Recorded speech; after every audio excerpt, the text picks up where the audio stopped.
Before we jump into this video, I have to let you know that this video was created during the 2023 WGA and SAG-AFTRA strikes. Without the labor of the writers and actors currently on strike, the series being covered here wouldn't exist. Through the duration of these strikes, my company and I stand in solidarity with both unions and are refusing paid opportunities presented by struck companies such as the 8 major Hollywood studios. Content created on Erica Vane platforms are independent of any struck company and not created in promotion of said company. Articles, videos, and audio posts are created in critique of the media in support of the artists who created it. It is important that you, the audience, know that these strikes are a result of corporate greed. The writers and actors have been victimized by major studios for quite some time, and the time is now to demand fair pay and working conditions, standardized practices across streaming business models, and other terms that will ensure the pipeline for new aspiring creatives remains open and viable for years to come. At this time, neither union is calling for a boycott of any television or film content.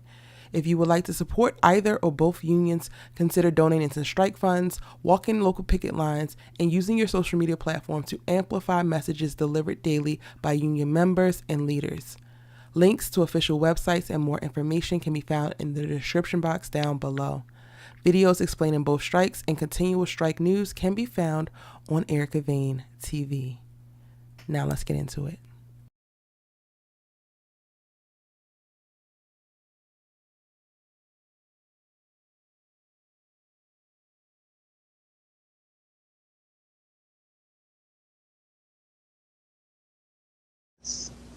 The freaking stress. Okay.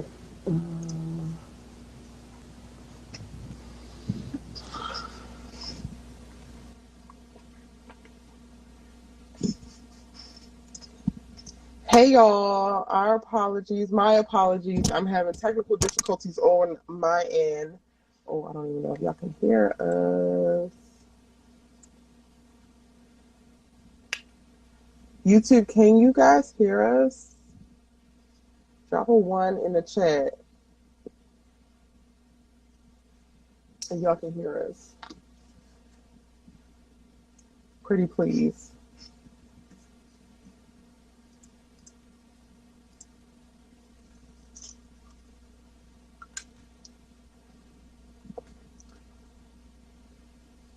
Hey, Erica James. Paris.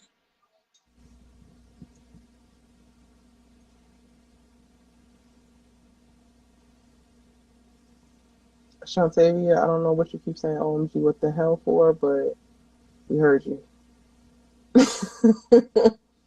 Yep. Okay, so we're good. Audio good. Well, Yes. okay, Okay. Okay. Sorry, y'all. I'm so sorry. I am traveling.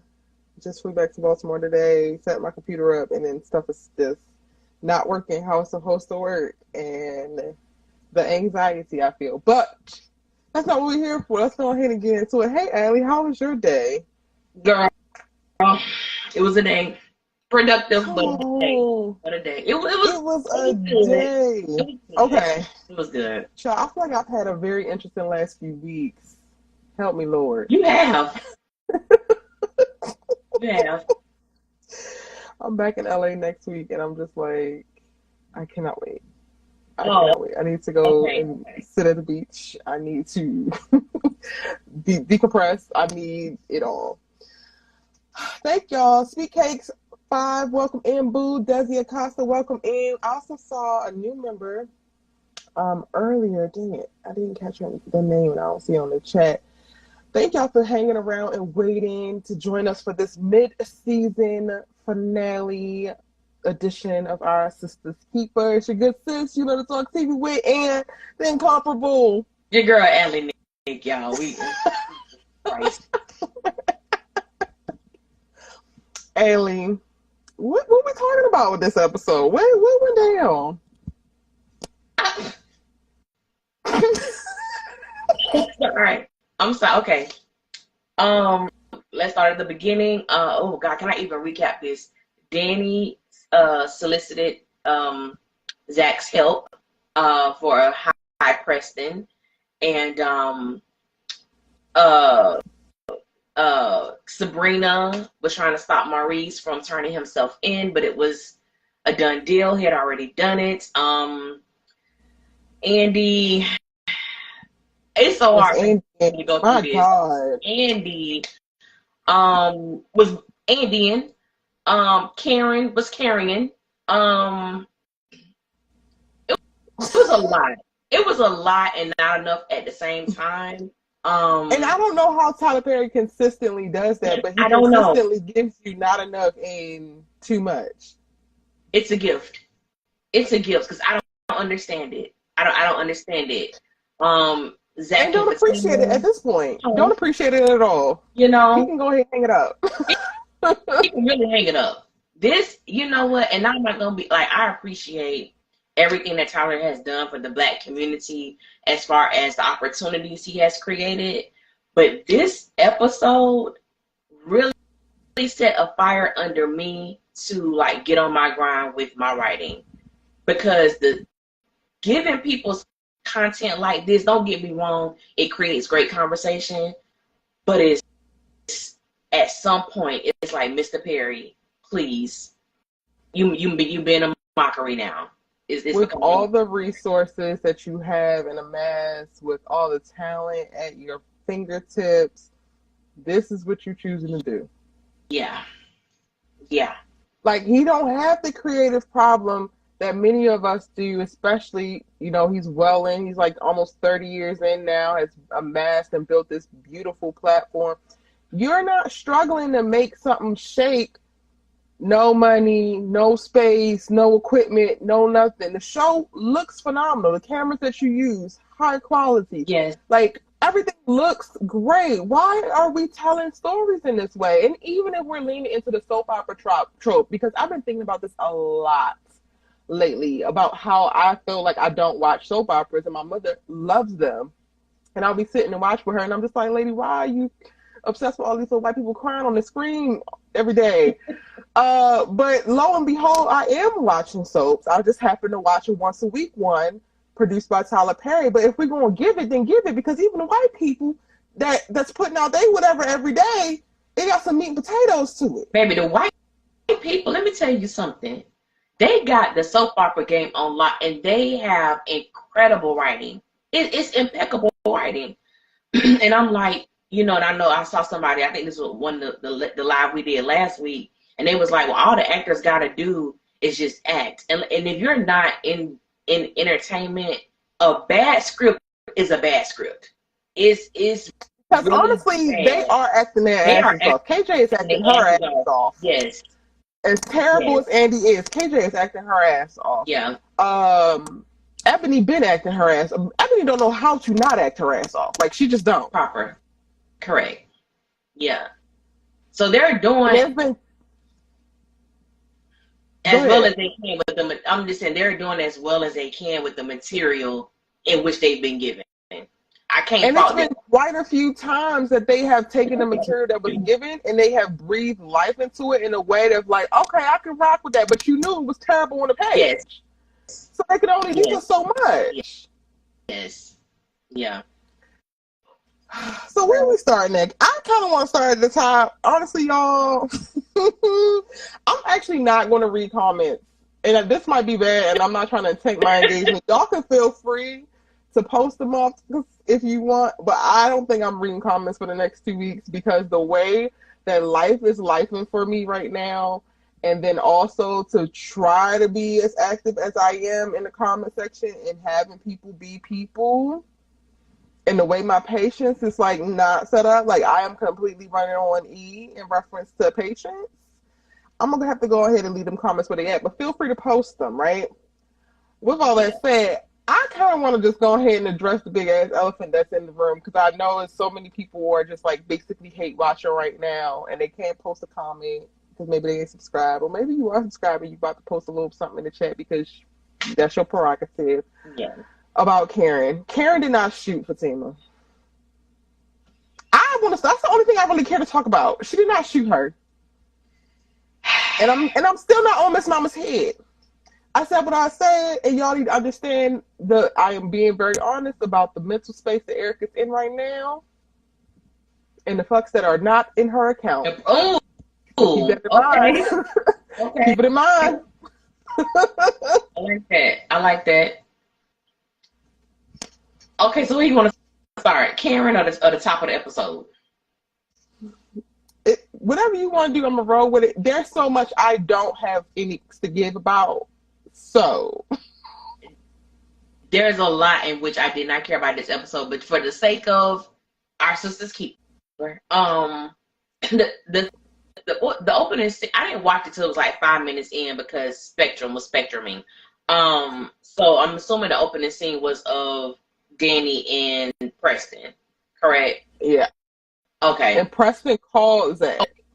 Oh, Preston calls. Okay, because I was wondering. And then Danny took the phone from him. Okay, so Preston calls Zach. All right. Comedic relief. It was a little kiki, it was a little chuckle. Until it went too long. Until he went too far. He dropped N-bombs and he dropped bitches. Yeah. And I'm like, all right, now I'm out. You had me, Tyler. I was kikiing along with you. Now I'm out. Yeah, it was. I don't even. I think I laughed probably once that entire time. It was just like overkill. It was, and I think that's one of the reasons why I know I did like the fact that Danny and Zach were friends, but their scenes used to really get on my nerves because I'm like, okay, we 45 seconds in. That's all I can take of them because when it's, I can't take a lot of Zach and Danny because to me it goes from being funny to stupid real quick, and I can't vibe with it. But this scene was what it was. But like you said, when he started dropping the N-bomb, and then when he kept calling her a B, it was like, you ain't that high. You doing that intentionally, my dude. Like, girl. And you still have your ring on that white woman's hand. You ain't letting that go. But it's the truth. Dropping N-bombs and B's and not too much, because you were in here by the skin of your chinny chin chin, sir. Yeah. Yeah. I think that's why I can't get down with Preston and Danny because it's like, don't get me wrong, all the women on this show is spiraling. I get that. But Danny has a problem. She has a drinking problem, and she just smoked entirely too much weed, and whatever strand she's smoking, it's ridiculous. And I'm just like, I can't find the humor because you have a problem, my good sis. You are addicted. You have what was it? I think the season finale of season 5 when Danny opened up her refrigerator, all she had in there was alcohol. Sis ain't even have no food. Like, she had no food. It was alcohol only. And I'm like, so we're just not going to address the problem, the issue at all. Okay. And then when we get to have Zach come over there, and we ain't even going to address that he ain't been back since he lived there. Like, it's just, to me, Tyler has so many opportunities to delve into spaces that he creates, and he just chooses to not. Like, he has all of these damn doors that the characters can walk in, and they skip all of them just so that they can do the dumbest possible. Yeah. Like, you have Zach back in Danny's house. He was just at Karen's house last night for that debacle, and we're only here to discuss high-ass Preston, who's going to be high regardless. Regardless. Not to mention the strain of weed that must be just a super hybrid. And shout out to the commenter who was pissed because I said last week that it had to be laced with something. They took major offense. Apparently, Erica, you don't smoke, and clearly you don't know why she got to be. I don't know why she got to be. Tell Tyler to give us more information, and then maybe I won't make these assumptions. Yes. Yeah. I saw that too, baby. She was upset. They're very upset. She was upset. But yeah, I'm like, okay. And then he kept saying, I need your help. Like, what is Zach supposed to do? Unhide him? Unhide Preston? What can he do? He can't do nothing. I was like, if we were going to have a reunion between Daniela and Zach, I would have preferred it to come a different way. I really would have. Or even came this way, Trojan horse that hoe, and like, you brought him over here, but then like, Danny, ask Zach, why are you with Preston? Because you don't even know right now. Like, there's so many things that they could have done. Like, me just thinking of, like, if this is what I'm presented with as the writer, and I hate to like shift the conversation into this, but if Tyler comes like, I want Danny and Zach in Preston. Okay, bet. He come over there, he's high, he called you. Okay, cool. I actually had a circumstance like this, and I can't call out who was involved. It was two very important people to me, and one of them called somebody else, and it came over, and it was literally just because that person was under the influence and they didn't want to be rude, and it became a whole other thing. So like, this stuff actually does happen, right? Spin it. Like, why are we spending 3 minutes on help me with Preston? Help me understand how I got here. Why is my life like this? Like, how did you come up? Like, how has your life changed so drastically? And I'm sitting here dealing with the boy talking about telling the stove to shut up. Like, what? Like, those are all great jumping off points that could have happened with Danny's character in that moment. I agree. I'm trying very hard not to speak incredibly negative about this show. But yeah, I feel everything you just said about this whole scene. I'm trying to stay positive. Keep it positive. I'll say my stuff, but it's a struggle going on with me right now. What's the struggle? Okay, to be perfectly honest, and I've been very transparent on my channel, it got to a point where I was not gonna review Sistas anymore because I wasn't gonna watch the show anymore. It got to a point to where Sistas was like one of my favorite shows when it first came out, and this is also my first time watching a Tyler Perry's TV show that he wrote.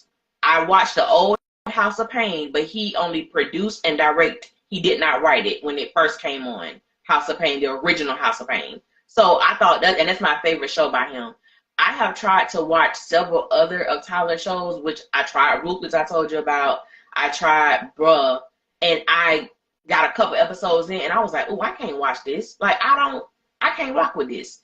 And with Sistas, because I'm like, oh yeah, I'm thinking, I really thought, oh, Sistas is like the second coming of Girlfriends. That's how high I used to rank the show when it first came out. And now I feel like shows like Moesha, Girlfriends, Insecure, those will go down in history as like monumental Black shows. With Sistas, I feel like it's gonna be something we look back on and laugh at. Like that, it's like when I look at all the other shows like Harlem, Run the World, and these are like 30-minute shows, but to me they have more impact than Sistas do. You know what I'm saying? I'm just like, I just wish that there was more of a woman's influence on this show because it has the ingredients to be such a great show, yet this is what we get. And it's like, I'm still going to stick with it, and I'm going to make it, you know, when I do my reviews, make it my own and make it funny and stuff like that. But I just feel like the community deserves more. We really deserve more. This show, you have two great of talents. You have Tyler Perry at the helm, which could be it's a problem as well. But it's just like, oh my God. Come on, Tyler. Even when I think he's finna go there, like, give us something great, and you give us this. And I rock with it because it. Go ahead. No, go. And I got rock with it because like it does create conversation. It does create opportunity to engage and connect with people. And I think you and I do a great job of going deeper. And it goes back to some of the comments you said, you know, like the stuff that we get. And it's like, if I really just gave a careless review, I could talk about this show in 3 minutes. Literally 3 minutes. But I think that we do a great job with trying to bring real life to it. And it's interesting because bringing real life sometimes piss people off. Like, people get so angry in these comments. And it's like, I'm sorry. You know, we're just trying to give a different perspective. We're trying to give real life situations that we may have experienced or bring some humanity to what we're watching. Oh my God, I can't believe it's like, shut up. I just blocked somebody on Instagram that said these folks take this to extreme over a fictitious show because they like it like that too. I just saw it. I blocked them. Y'all would not believe so much of the and it's just like, but then why are you here? Why are y'all clicking on our faces? Like, Nobody is wrapping up this content and slapping it on your forehead every day. Like, No. let's be fucking for real. But what I will say is, like, it's for me, and I thought about this in watching this episode specifically because of the choices that he made with Karen.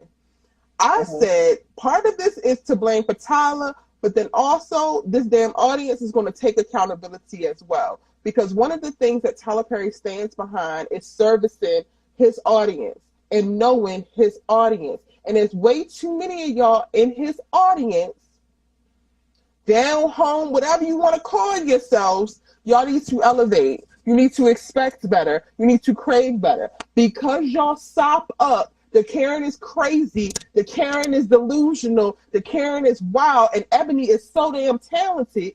Because y'all stop that with a biscuit, we continuously are getting more of it. Because most people, whether they want to agree to it or not, Karen is the damn show. That's the one thing that y'all are talking about besides of how fine Fatima is, but then it's always in relation to, if it's not about how fine Fatima is, it's about Karen and what Karen is doing and how Karen is impacting X, Y, and Z. So y'all actually have part of the damn blame. Because if you actually had gotten bored with this trite-ass storyline for her, then he would have been able to move on. Or let it fall to the wayside like the other people, Sabrina, who's chilling in the cut. Sabrina. Nobody's been waiting on some pages for herself to eat up. I know she has. Yes. So I'm going to go ahead and put a little bit of accountability on this audience. Like, some of y'all are just too obsessed with demonizing Black women. Y'all ain't address y'all self-hate. Y'all ain't address y'all anti-Blackness, and it manifests by how y'all talk about Karen specifically within this series, but then also some of the scenarios that are presented. And at the end of the day, it creates virality online and the popularity for the show, so he keeps doing it. He keeps exploiting it. Yeah. I think that's a great point. I believe it was definitely made evident in tonight's episode with the Karen is losing her mind.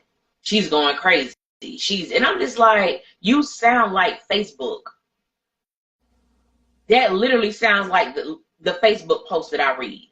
I can't tell you how many Karen is delusional, Karen is crazy, Karen is acrimony that I see on Facebook in a given day. It's ridiculous. Girl, I don't even got to check Facebook because I like Karen. It comes to my inbox every day.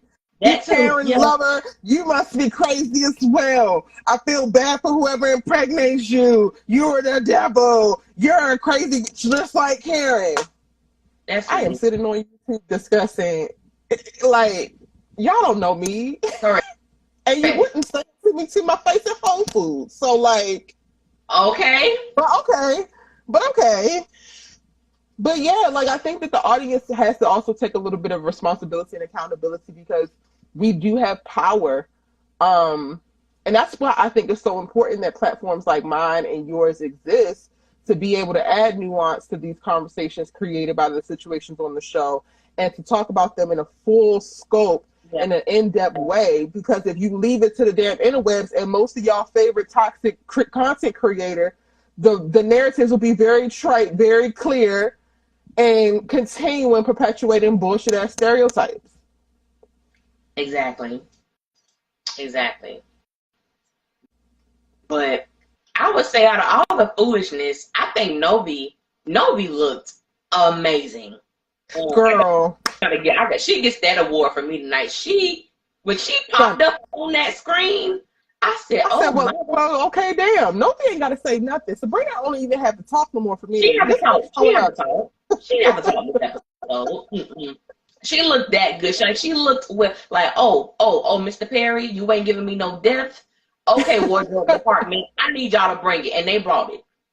Period. That orange was oranging, and it looked amazing. Even with that, it's just like, why are we? Okay, Maurice is going. It's like, if I wanted to be super nitpicky, I really, really could. Matter of fact, I'm gonna go ahead and do it. Go ahead. We asking why we waiting for Sabrina, but then you need to go change, and you wait for the people to call you to tell you to come down there. Like, are we waiting or are we ready to go? Are we committed to this or we not? Like, there's so many things of like, Mr. Perry. And I'm hoping, I'm praying that season 7, a lot of this will be alleviated because they do actually have a writer's room. But so much time in this episode was spent on things that either don't matter or have already been said and already been done, and he's basically just doing it over again. So I feel like the introduction to the Preston storyline of him being high, which started 3 episodes ago, I think, or 2 episodes ago, it didn't do anything different in this episode. It didn't move that part of the storyline forward, aside from him dropping a couple N-bombs and a bitch, which don't help you like him, but he's supposed to be on his redemption arc. Okay, cool. You have a reuniting of Danny and Zach, and you do absolutely nothing with that shit. Then you go over to talk to Maurice, Calvin. Calvin clears his damn day after having the morning of his life with Sabrina, because he got to fall asleep on the damn couch. And now he was originally busy, but now has to clear his damn day and call Sabrina over. And then everything that happened with that, like the only thing that we're getting from that storyline is that y'all going down to the police office together. But he already was just down in there the last 2 episodes. Nothing is changing. Logan is still an asshole. Like, we're getting content for the sake of content, but the storyline isn't actually progressing. Correct. And that part is very frustrating. It is. I was like, wait a minute. Calvin had to go to the office, right? You go home, like you said, you cleared your whole day. Maurice left the department to come home and do what? Take a shower, change his clothes, to look cute, to go back to jail. I said, I can't. I can't. I'm like, what is really going on this episode? And I said, Lord, I literally was going to scream. I said, if I hear Maurice say, it's done, it's over, there's nothing you can do, Sabrina, it's done. He said it's done 50 million times this episode. I can't undo it. That's the way that it is. Get on with your life. I said, I can't take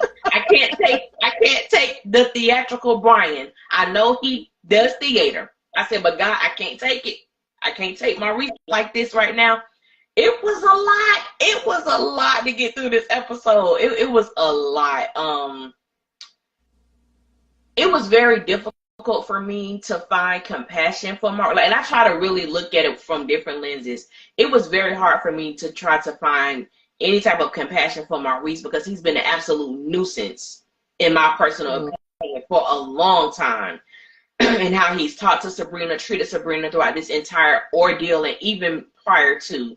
And so when he was talking to Calvin about, what he decided to do, the reason he decided to do it, Tyler Perry had to write the African in some way, somehow. He just had to write the African. Maybe the African can help. You just said you ain't trust the lawyer. It was a lot of contradictions within the same sentence. And I'm just like, okay, all right. So Miss Sabrina was like, she called the lawyer, and he told her what to do and whatnot. And I'm like, I'm still not understanding. As you stated, it did not push anything forward.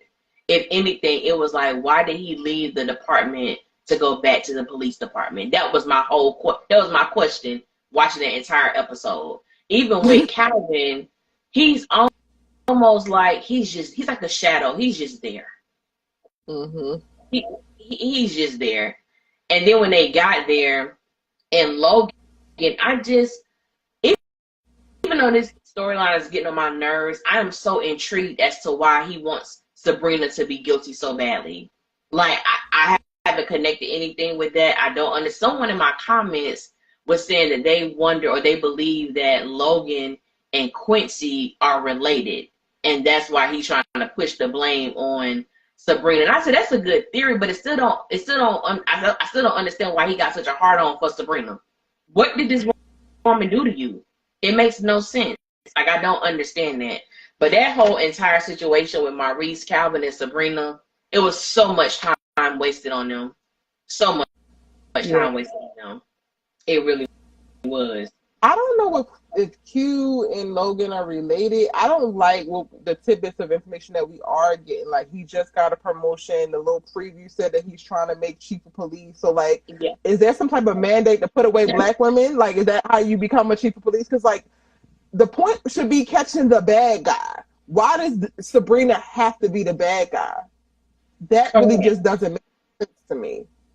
Yeah. And I don't know if Tyler Perry going to be able to make it make sense. In all honesty, Logan I feel is definitely one of the biggest letdown characters, and he probably single handedly is the reason why I don't think I can get excited about characters in this universe anymore. Because I really got excited when he was introduced. I did too. I was like, oh my God, because I'm thinking he's gonna be this love interest for Danny. He's, in law enforcement, he's this good guy. But for me, my thing changed for him when he bum rushed into her apartment. Like, I know you a cop, my good sir, but that's not how you choose to talk to you. Bum rushed her apartment. I think when she pulled the knife on him or something, like, how dare you? And after that, I was done. I was done with him. I really was. And then it went from him telling Danny, you might want to tell Sabrina she need to get a lawyer. Like, he was so nice about it.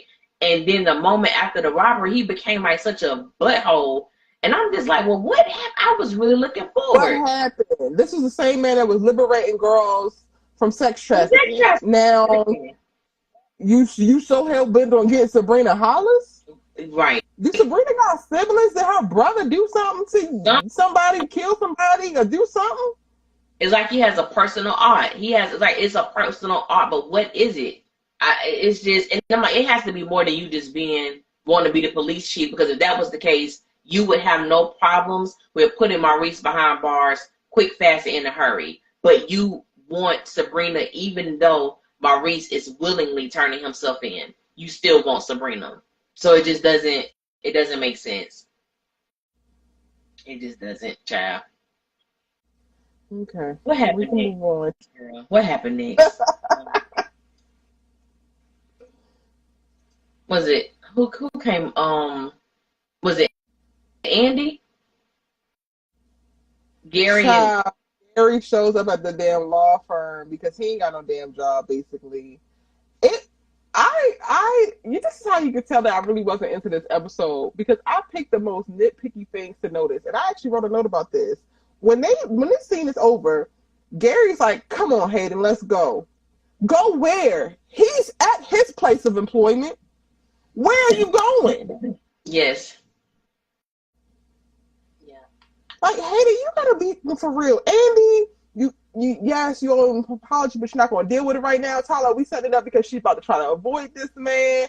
Like, when I say I don't give a fuck about Andy. I know you don't. It would really pull teeth for me to try to talk about her right now. So I'm gonna go ahead and hand it to you, Miss Mamas, because all I had to say with Andy is it was the fact that she looked scared when Gary was there. Like, oh, and I'm like, how is it that you be having bass in your voice and you be going the hell off on him? Then the next day you see him, because he was like, did I do something wrong? Yes. And I was like, did you do something wrong? Are you like right? Are you deranged? Right. Did you do something wrong?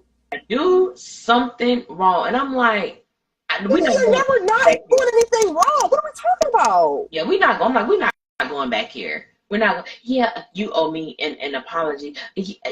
I know, but you know what? Like, it almost was like Gary. Like, if Gary was actually a healthy male in a relationship and Andy had actually did something wrong to him, I'm like, okay, yes, that's something that you would say. But the audacity to say that when you have been a complete and utter menace and you have yet to stop menacing, it's like, where the hell did you get this from?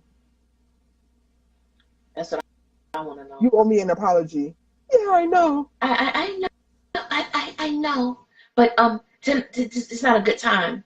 And then she goes into Fatima's office as if, why the hell you couldn't go to yours? I'm not understanding. I'm not understanding. But okay. So I guess that brings us to Zach and Fatima. And we meet the lawyer that's going to be helping him expedite this custody battle. And I guess the little man of course it's Tyler Perry, so every man gotta wanna hunch Fatima, and every woman wanna hunch Zach. That's just how it goes, because the lawyer was acting as if he had a little thing for Fatima. He didn't shake Zach's hand. I said, oh, okay, so now everybody gotta have That pisses me off. Zach also comes in with negative energy. Like he comes He in does. mocking people, comes in like not for serious. Like she's also in a meeting or in there with somebody. There ain't no knock on the door. You come in like literally mocking this dude's laugh. So like part of me is like, okay, let's hold the accountable for trying to slide on Fatima because that's a very real thing. But then once you start acting a monkey with him, it's like it's two clowns at this point. Both of y'all dumb. That's what it looked like to me. The both of you are simple. And I don't give a damn about it. Period. Sir, you want Fatima, you can have her. Somebody come take her, because I can't. Whatever. Whatever. Whatever. I'm over it.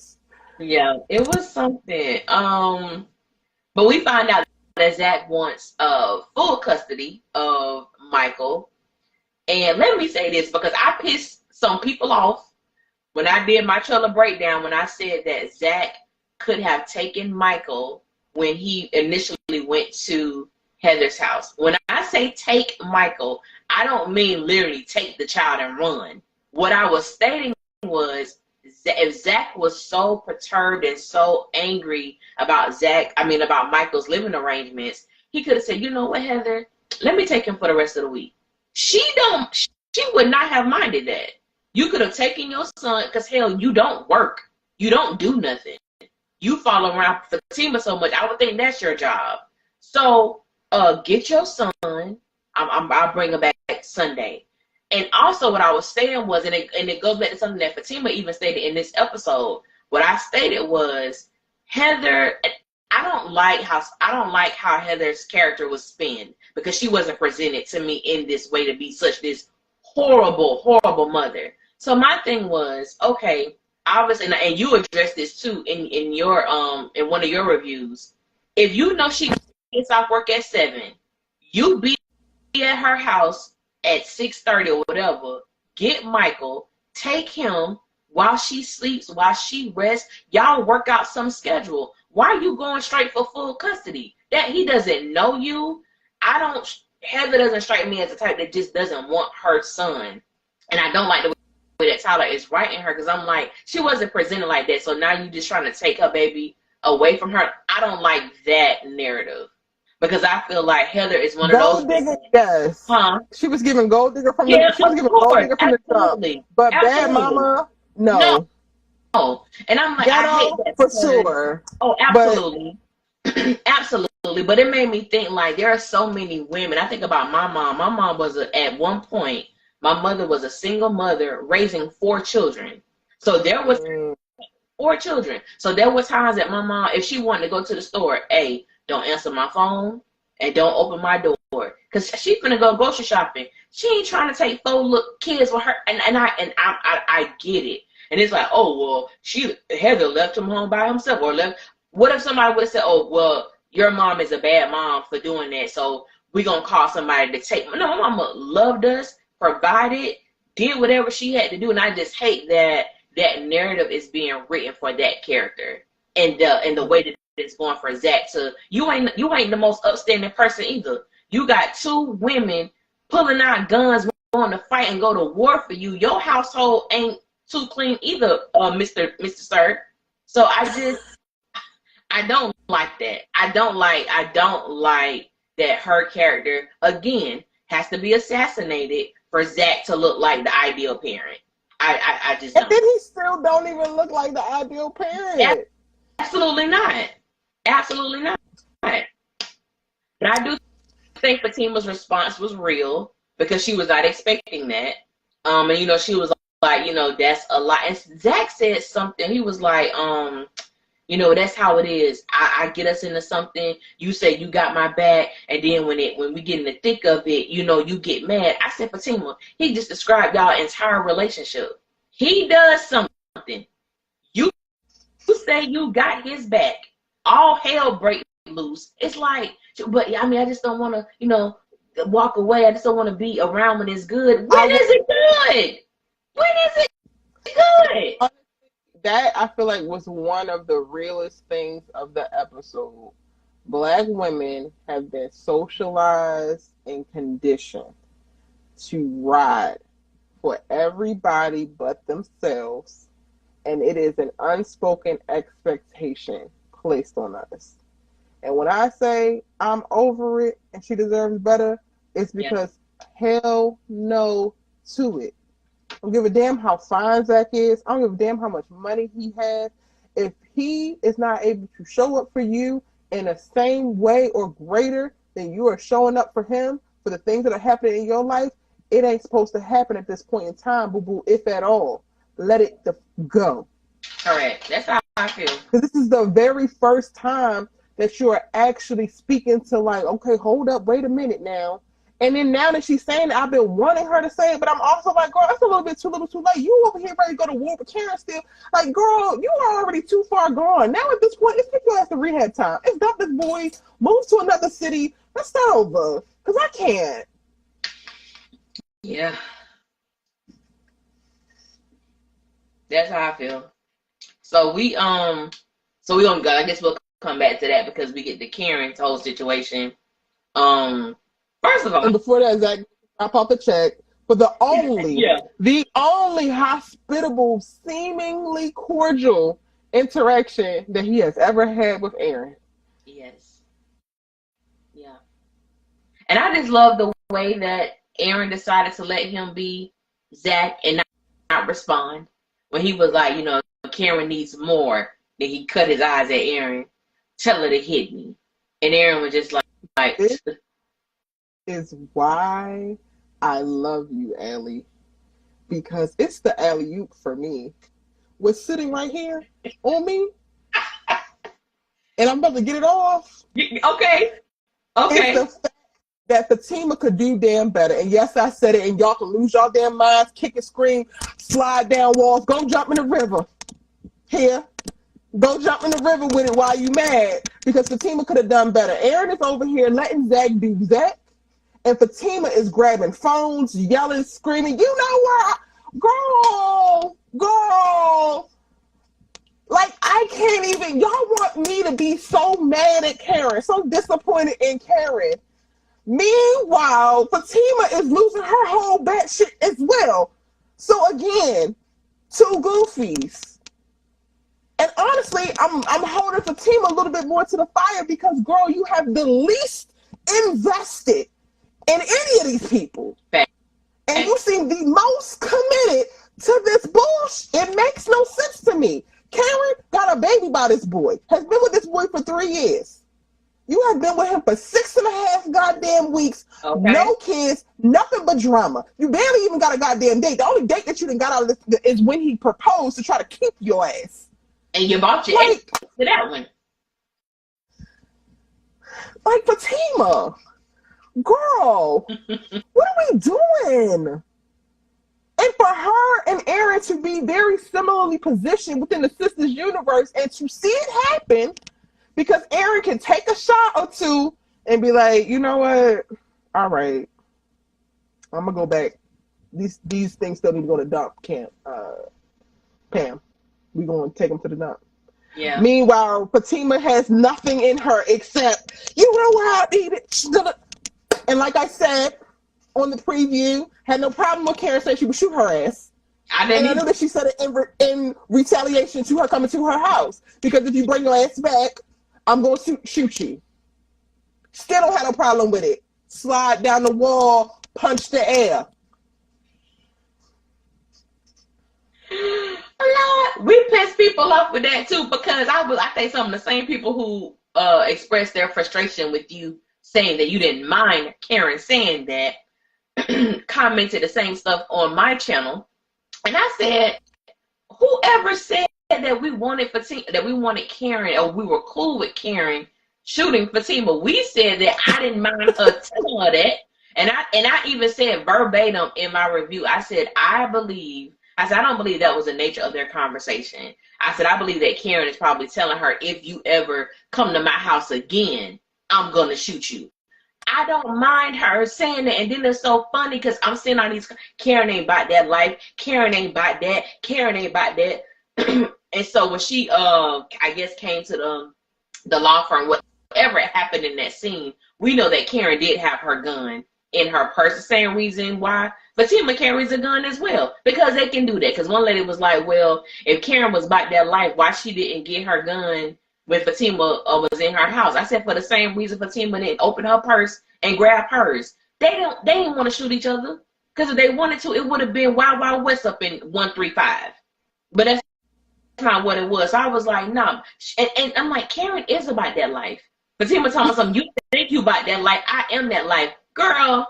What makes you think she ain't that life either? I don't understand. Like, them rednecks thought the same thing. Them rednecks got a couple holes in their asses because they thought the same thing. Okay. I'm like, I'm not understanding. They're both about that life. They are both hotheads. And I think for me, when Karen, well, okay, when Zach dropped off the check, Karen ends up coming. I said, I gotta give a shout out to Pam. I gotta give a shout out to my girl Angie because I said, baby girl got that gold belt around that white hazmat suit. I said, did you not Dior this out, my good girl? She did. I said, you look cute, Angie. With them. First of all, I'm like, why you got on heels? But nevertheless, I said, this girl got this gold belt. It was cute. It was giving what it was supposed to give. But when Karen showed up, Aaron was he was so happy. I saw the look on his face. He was smiling. He was like, man, like we wanted to surprise you. Like you shouldn't even be here. It was as if whatever happened last night, it didn't even matter. It didn't even matter. His whole thing was like, I want to, whatever I can do to make this easy for you, I'm going to do that. That was like his mindset. And I can't hate on him for that. I really can't. But I don't want him to be Karen punching bag either. Like I don't want that. I do love his. I did like the fact that he was just like, whatever happened, I'm just here to make things better for you. But and that to me speaks to like people's true intentions, or even people having intentions with interacting with one another. That's another thing that I think is not normal, or is not normalized, right?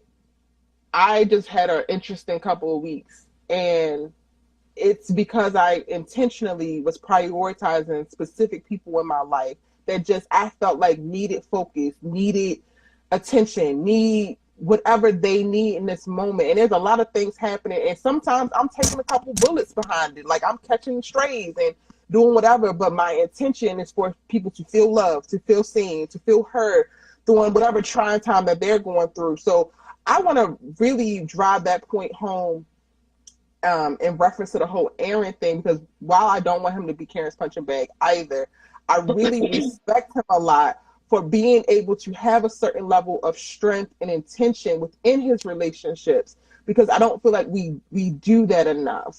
Sometimes there are going to be people that you really deeply care about who are just going through some and when you have the capacity to show them grace, to show them love through what could be a very dark time in their life, do so. That is how we actually not only just show up for one another, but help each other heal. Now, if Tyler's going to let that happen is yet to be seen.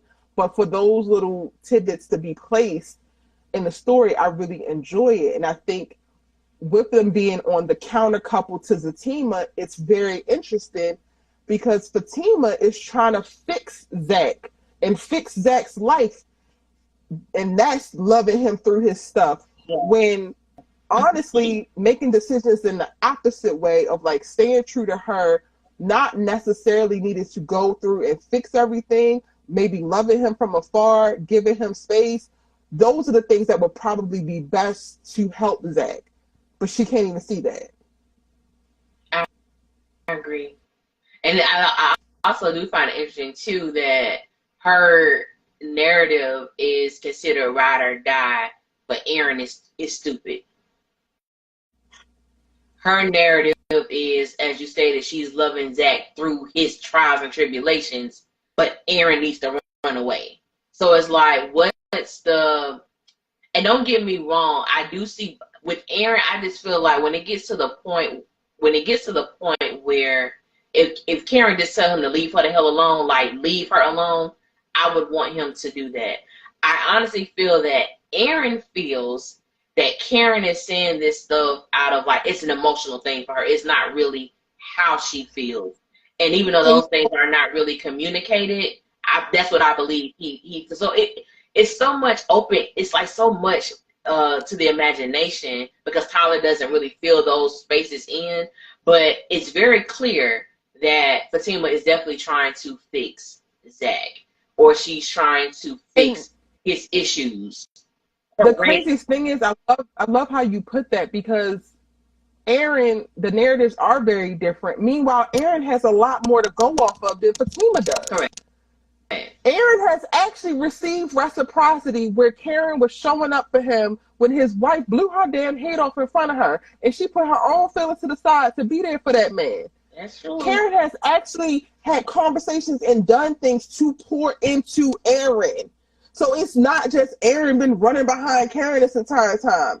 Karen has taken slack off of Aaron, had to lay his ass out about the whole black woman, white woman comp. Like, there has been back and forth and reciprocity. Meanwhile, the only thing that Zach has done for Fatima as of right now is lay good wood a little bit too regularly and move her into a 1-bedroom duplex, and then on her own apartment saying that wasn't, he basically pulled her ass out the hood. That's basically what he said now. Where's the reciprocity? That's your king. And I appreciate Zach and what he's done in the last few episodes. He's turning the corner, whatever, but not too much. Correct. Not too much, because you still have a long way to go. Correct. I didn't want Karen to call him. Ripping up that check was enough. There was no need to call him after you ripped that check up, baby girl. He would know it wasn't cash, but we know this Tyler. He got to keep the drama going. So when she called Zach and he realized it was her, he was like, nah, I ain't going to answer that. You've already brought attention to the situation. I'm not going to answer that, but if she need more, tell her hit me. Tell her hit me. So that's what pissed me off too. But you not gaslighting her. Yeah, okay. That's not what I'm doing, Karen. Yes, it is, because you literally just told in front of Aaron, you told Pam, if Karen needs more, tell her to hit me. You just told your girl that same morning that you would have no communication with Karen. So if that is the case, why would you give permission for this girl to hit you? So when she hits you, then you say, I'm not going to answer that. So now you're bringing attention to the situation. But Tim was like, oh, well, who? I think anybody would ask, well, who was that? No, nobody. No, who is it? And I pissed somebody off when I said, Fatima, why the hell you got his phone? I don't play that. Don't answer I'm not going to give you any reason not to trust me. You don't have to go through my phone, answer my phone, nothing. When Fatima grabbed his phone, when she found out it was Karen, I'm like, why did you even answer it? You already know Karen want to put her foot in your ass for breaking into her, for coming into her house unannounced. There's already an issue. Why would you incite? And I think that's the thing that pissed me off too, or really gets me with certain fans. They'll get upset by the way Karen responds, but never want to say anything about the reason she's responding that way. Fatima, why are you talking to her? You just came into I got heat for your ass. I got heat for you. The moment I see you, I'm going to bust your ass. I would be on that tip too. Sleep wouldn't have calmed me down. That's what I would be on. So I'm like, we're supposed to and she would be doing the same damn thing too. And Miss Mamas, you said you trust, but you verify. Clearly, the verification don't matter either, because you needed to get your ass on this phone because you clearly don't trust. Okay. What communication do you have to have with this woman if you believe this man is saying he don't want this woman? I don't get it. What are you talking about, Fatima? I don't get it. It was a lot. So I have no problem with Karen saying, if you ever do that again, I'm going to shoot you, because I would. I have no problem. I was sitting there like, and should. I would. I would. So I'm like, yeah, I have no problem with that. And then I'm like, okay, it's getting a little too far. It's getting a little too far with the itches being called and all of this stuff like that. You know where to find me. You know what it is, blah, blah, blah. I want you. I'm going to F you. I said, wait a minute. I don't want to see these women go through this. I don't want to see these women go through this. Because at this point, what are we really arguing about? I can understand Karen being upset because you walked into her house unannounced and she still got heat for you. I get that. So why did you feel you needed to talk to her? And the fact that Andy just sitting there, what? And Zach, I'm like, Zach, take your phone from this girl. Would you scared of Fatima too? Like, I don't understand. And then when Karen called Andy, and Fatima was like, oh, now she calling you. And she can. So what is it to you? I'm gonna take this out. No, answer it now. No, I'm scared. I said, Tyler, kiss my ass. I said, Andy, 89 the motherfucking 5. Didn't that hoe just tell you after she called you a stank hoe that only between 9 and 5? You better use that 9 to 5. Give a damn. In the office, I got you. So which one is it? Like, girl, Andy's so weak in the knees. Stand up. Yeah. Golly. And now I'm starting to see it. Like, I was very adamant of, like, not calling Fatima a bully. But my God, this is your boss. Answer your phone. Bitch, I'll bust you in. I would. Oh, God. No, I get it. Because I was like, no, Andy, answer it. Well, I'm going to go. No, and my whole thing is the moment. I'm scared. Of what? When he said, I'm scared, I said, of who? Of what? What are you scared about? I know you ain't scared of Zach ass. You scared of Fatima? And that's one of the things I do not like. I think for me, and maybe you feel this way too, as a writer, I think that having flaws and characters is a beautiful thing because we can all relate to an imperfect individual. Because none of us are perfect. We all have our ways. We all have things that we would do that others, you know what I'm saying, would not do. So I think there is beauty in imperfections. But it's like, I just don't, so Fatima can beat everybody ass. Everybody, you know what I'm saying? Like that frustrates me. At this point, I want to turn. Like, let me show you how it's done.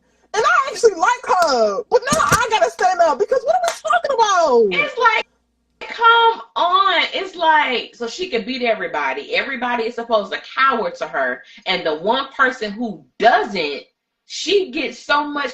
Oh, but she don't know who Fatima is. She don't. I said, well, obviously she don't give a damn. And let me address this real quick, Allie. Don't forget your point because, oh my God, her cousin gonna come and save everything. Madam ain't got her own battles to fight, so Madam need to come over here and handle little Miss Karen. But Fatima's so big and bad that y'all need to keep trying to tap Madam in like this is a tag team match, 2-on-1. Relax. Madam is not coming. Fatima needs to relax or leave the relationship. Pick one. Okay, go ahead. I wish Tyler would have never bought, and I love me some Madam, as treacherous as she is. I wish Tyler would have never bought Madam over the sisters, because that's the response to everything. Somebody can accidentally step on Fatima's foot. Step on her foot. Oh, she better call Madam to handle that. Oh, she better call Madam to talk to that person. Madam, you want Madam to handle Karen? Madam is over there ducking and dodging the concierge, trying to make sure that she's still breathing them all. She got black ops everywhere. You want her to come deal with Karen after Fatima ran in her house? Her house. I said, baby, Tyler, don't bring Madam nowhere over to the Sister Universe. Having her on the show for them 2 episodes was fine. We don't want to see her no more. Stay over there. It was the worst thing they could have ever done. Yes. These fans don't want to let it go. Yes. And now all of a sudden that's the great, like, she the great white hope, the great white hype. I said, I can't take it. I cannot. I just cannot.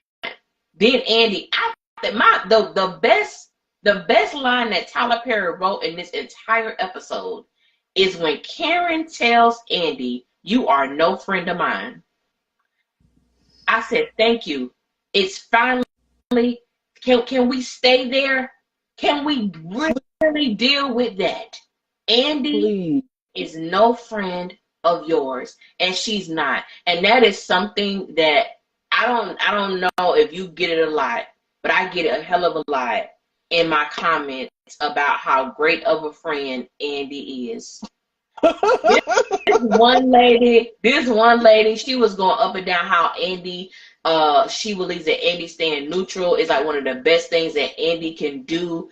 And I said, ma'am, I'm not sure I'm not sure if you understand what the word neutral means.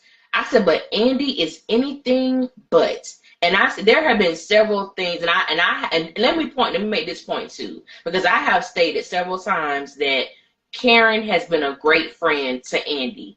And let me say this, when I say Karen has been a great friend, that does not mean that I agree with every action that Karen has taken in their friendship. I don't agree with her trying to drop that ring in the garbage disposal. I don't agree with that. I agree with her walking her ass out that debacle of a mockery of a wedding. I wouldn't. If that was my friend, I would have left too. Like, I'm sorry, I can't stand for that. I always tell people, you want to know what a real friend is? Go back to season 2 when Gary choked about squeezed Andy to death, and Karen came in there and they had that conversation. That's a friend. I've never seen Andy reciprocate that in the least bit. My friendship with Andy would have been over when she promised Fatima that she would not tell Karen about that picture. And then Karen asked Andy, do you know why Zach is mad?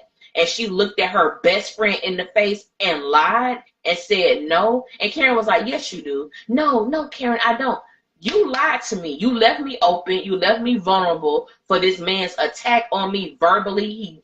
He grabbed me, all of that, and you knew why he was mad, and you didn't tell me. My friendship with Andy would have been over at that point because you lied to me, and you left me in a position to be open for an attack. Friends don't do that to people. And so I was glad that line was said, but it's Tyler, so I also know, too, it's probably not going to mean nothing. But I was glad that it was stated because I'm like, that's the reality. Andy is not Karen's friend, and I think she's proved that several times. And I was just glad that Karen, you know what I'm saying, just relayed that. Because it's the truth. It's just the God's honest truth. But yeah. And when Tay Talk said that Andy's a great friend of Fatima, I don't even believe that. I believe that she feels guilty and she is scared of Fatima. Yeah, she definitely. And maybe she's jealous of Fatima. I think that she might like how Fatima look, might like how Fatima acts, but I don't think that she's a great friend for Fatima either. She prefers Fatima, clearly, but I don't even know if Andy is capable of being a great friend. Vaughn says that Fatima has to constantly call Madam. Apparently, she isn't as bad as she portrays herself. I mean, you know what I'm saying? That's just what it is. And I'm like, people keep saying, where is Karen Mama? Y'all really want Karen Mama to come? Because Miss Lisa, if I think people keep forgetting, she's an ex-Marine. She don't play by her child either. She don't play by her child. So you walking into my child's house unannounced? That's what we do? Yeah. Call her. Why y'all want nobody else's mama to be called? What Danny mama at? Where's Danielle's mama to be called? I've been trying to find Andy mama for forever. You have. But all y'all in the audience, y'all don't call for nobody mama but Karen's. Look, as if she's a damn child. What Karen mama? What Danny mama? What Andy mama? Shoot. I know Danny mama in Detroit. Let's go book her a flight. Hell, she work at the airport. Book your mama a flight. She can come and check your ass. Because you need it. Or she could go to Alabama or Mississippi or wherever the hell Mindy is. What is it? And get that ring back. And get that ring off that lady's finger. Since you want to be with him. Baby. I just can't. I just can't. Then Karen shows up. Karen shows up to the law firm. I don't get it. I honestly do not feel like, I don't know. Hopefully y'all can't hear that. I don't feel like Karen actually shot her. I feel like maybe Karen is sitting in the parking lot, in the parking garage, and envisioning what she would do. I think that Karen is going to the law firm, but no, she's not gonna just shoot Fatima in the office with witnesses. Like, y'all be for real. No matter how delusional that you think Karen is, she is not that damn delusional. No, like that, and it didn't even feel real. Like, you know how you have like a shock factor? I didn't even get those vibes. I just got like, really, Tyler? That's what I said when I said, really, Tyler? It didn't give, like, it would have been dramatic. It wouldn't have been, oh, I'm going to take my phone. Oh, this. Like, really? No. It gave Andy with that Gary threesome moment. That's what it gave for me. Yes. That's what it gave. Yeah. And now I'm on Tyler, so she did not shoot her. I'm not entertaining comments around. I'm not going to read most of the comments anyway because, Lord. Right. Anyway. But I'm not entertaining comments of like, oh, she would have been there and she shot Fatima, because she don't even really want to shoot Fatima. At this point, again, my biggest smoke for Karen is how she treated Aaron. Y'all are probably not going to get me to get all riled up about Karen responses to Fatima. No. Because most of the time, I feel like Fatima's antagonizing her ass. I think that Zach could have left her where the hell he was. He had a moment with emotions and feelings Karen is going through right now, being let down and thinking it was more, and it's not. Okay, cool. She's back on the bandwagon of I don't need nothing from you. I don't want nothing from you. If it's not going to be the full thing, I don't want it. Okay, cool. You could have literally let whatever die out, animosity be had, because you did just run up in the girl's house last night, but you want to go ahead and throw more wood on the damn fire and stump that hoe by getting on his phone. So no, I don't have an issue with any of what's happening, because I would probably be that enraged as well. I am from Northeast Baltimore City, and I don't have sense half the time. I don't have couth half the time, especially if I feel wronged. So, and I'm from y'all Florida, get the best version of it, baby. Yeah. But best believe the worst version can appear any given moment. Any given moment.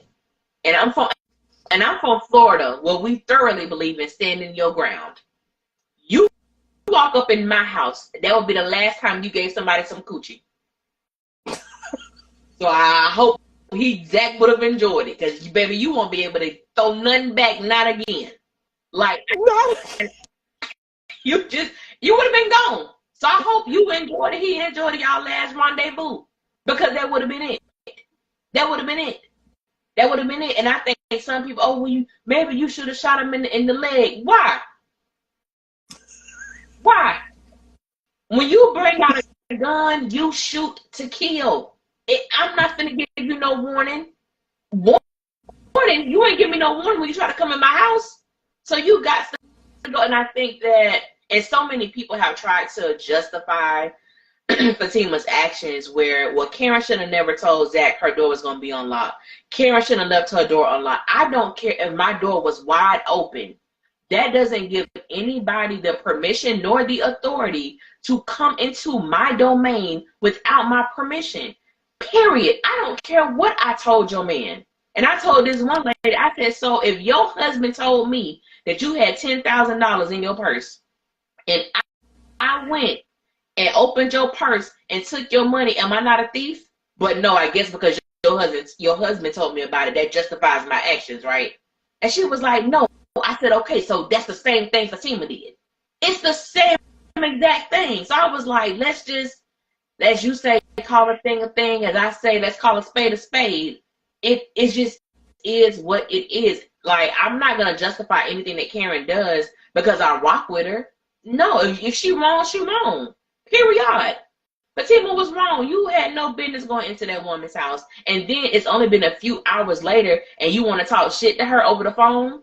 Girl, if I had the power to go through a cellular device, I'm like, girl, it's still heat. And I cannot go on Rihanna's internet, even no matter how badly you want me to, and lie to y'all, because I would be a damn hypocrite. I have been in raggedy ratchet situations with my friends standing 10 toes down because that hoe was out of line. And it's the principle. Yeah. Right, wrong, or indifferent. Ghetto or not. I would be a hypocrite if I sat on here and just was like, oh, Karen's reacting. Like a lot of black women who come from where she come from would react. How I have actually reacted. Yeah. Hell, some of y'all so mad at how I come at you in the comment section every now and again, you should already know. Shoot. And I think even the proper people, or people who ain't, I've lived in the suburbs my entire life, okay? I've lived in the suburbs my entire life. I don't like confrontation, but I don't run from it. None of that. But I am a firm believer.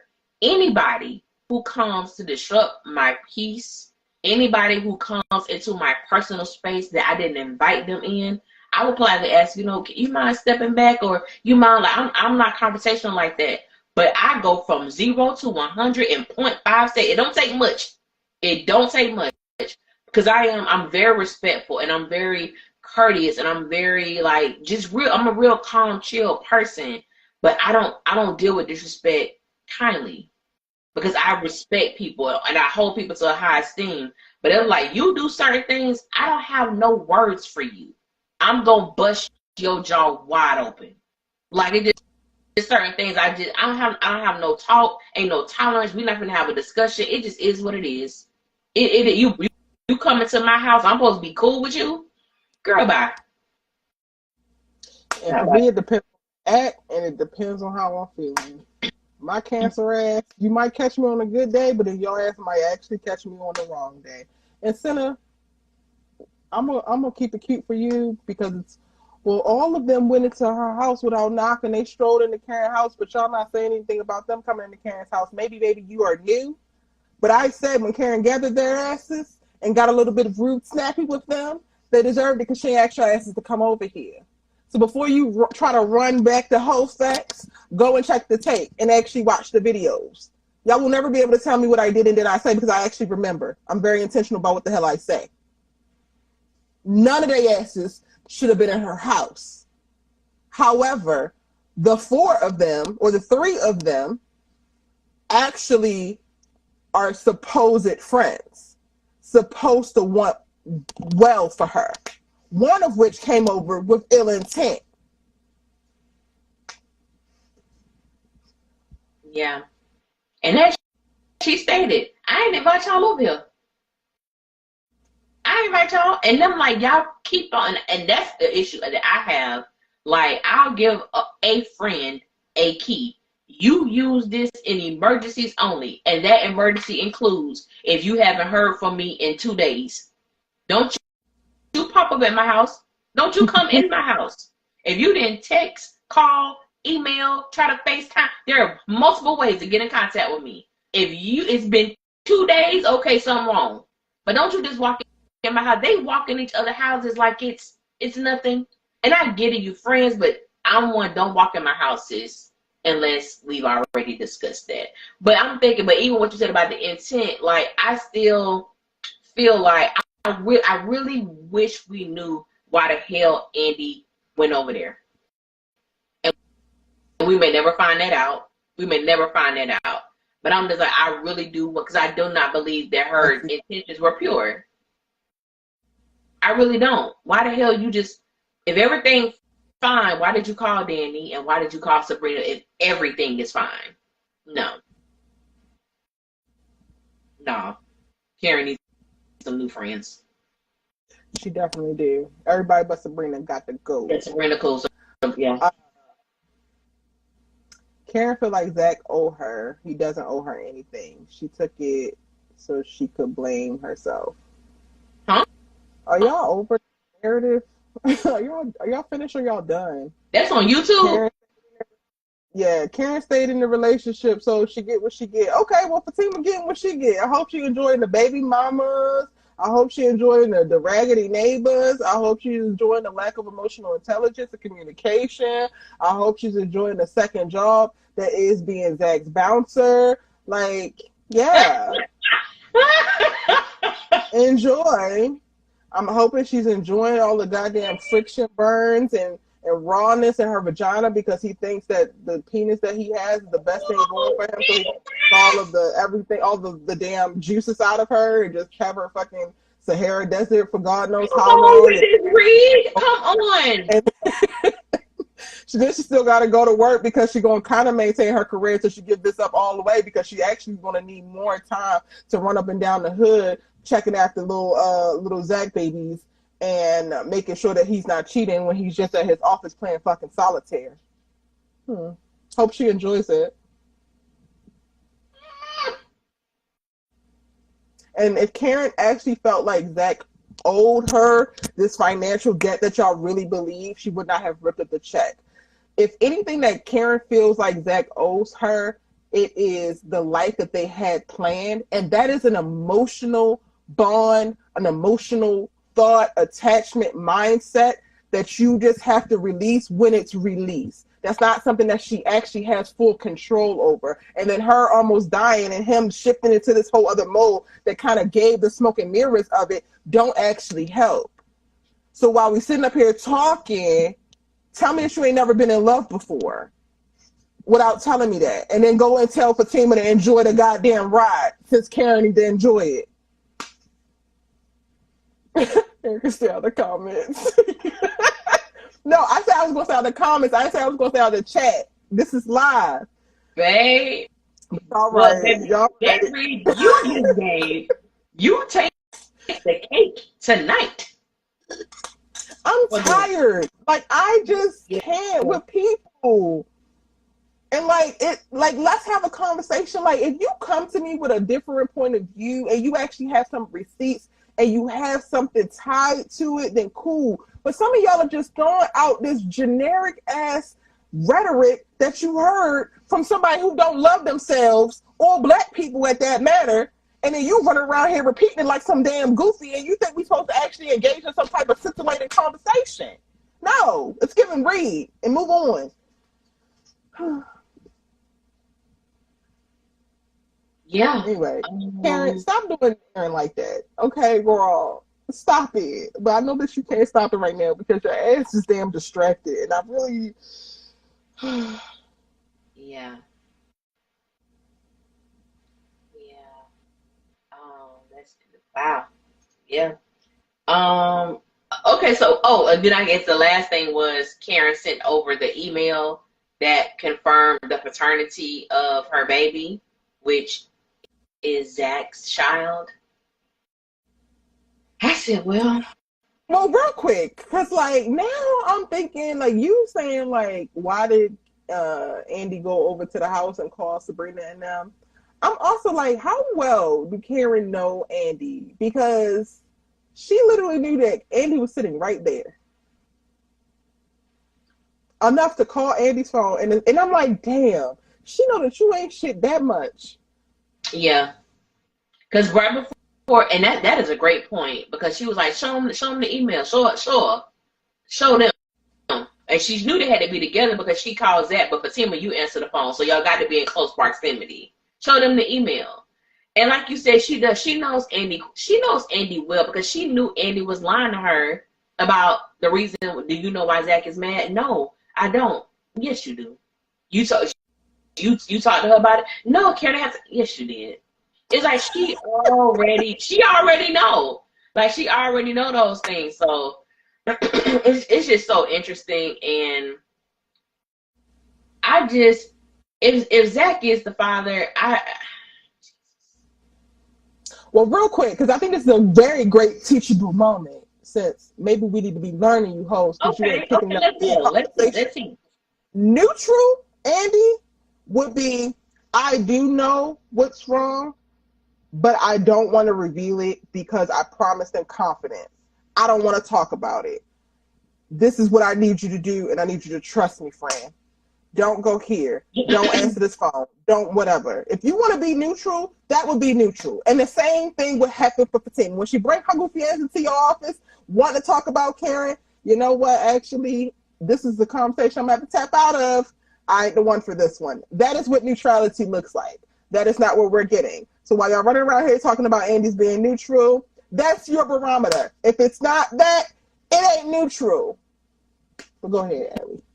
No, I Continue. get it. And I'm reading some of the comments. And I think they were responding to a certain person, but Karen is not trying to trap Zach. You can't trap somebody who y'all had unprotected sex and you end up getting pregnant. Normally, when a woman is trying to trap somebody, she tries to get pregnant on purpose, and that is not, or put a hole in the condom, or take the condom off, something like that. That's not what Karen did. These were two She mentally possessed him to toss her up against that wall. Ellie, what are you talking about? Yeah, she literally was the puppet master and made him pick her up, and like that was all Karen. And if anything, if we're gonna talk about the trappage, let's put that on Zach, because did Karen not tell him, Zach, please don't do this? Zach, stop. Because she knows she's weak. I still love you. And I ain't gonna say we all been there, but a lot of us have been there when I don't need to go there with you no more. But the temptation is killing me right now. And and I miss being with you. I need you to go. I need you to leave. Don't stop. Don't touch me. Don't kiss me. I've been there and have failed hard. Have failed hard.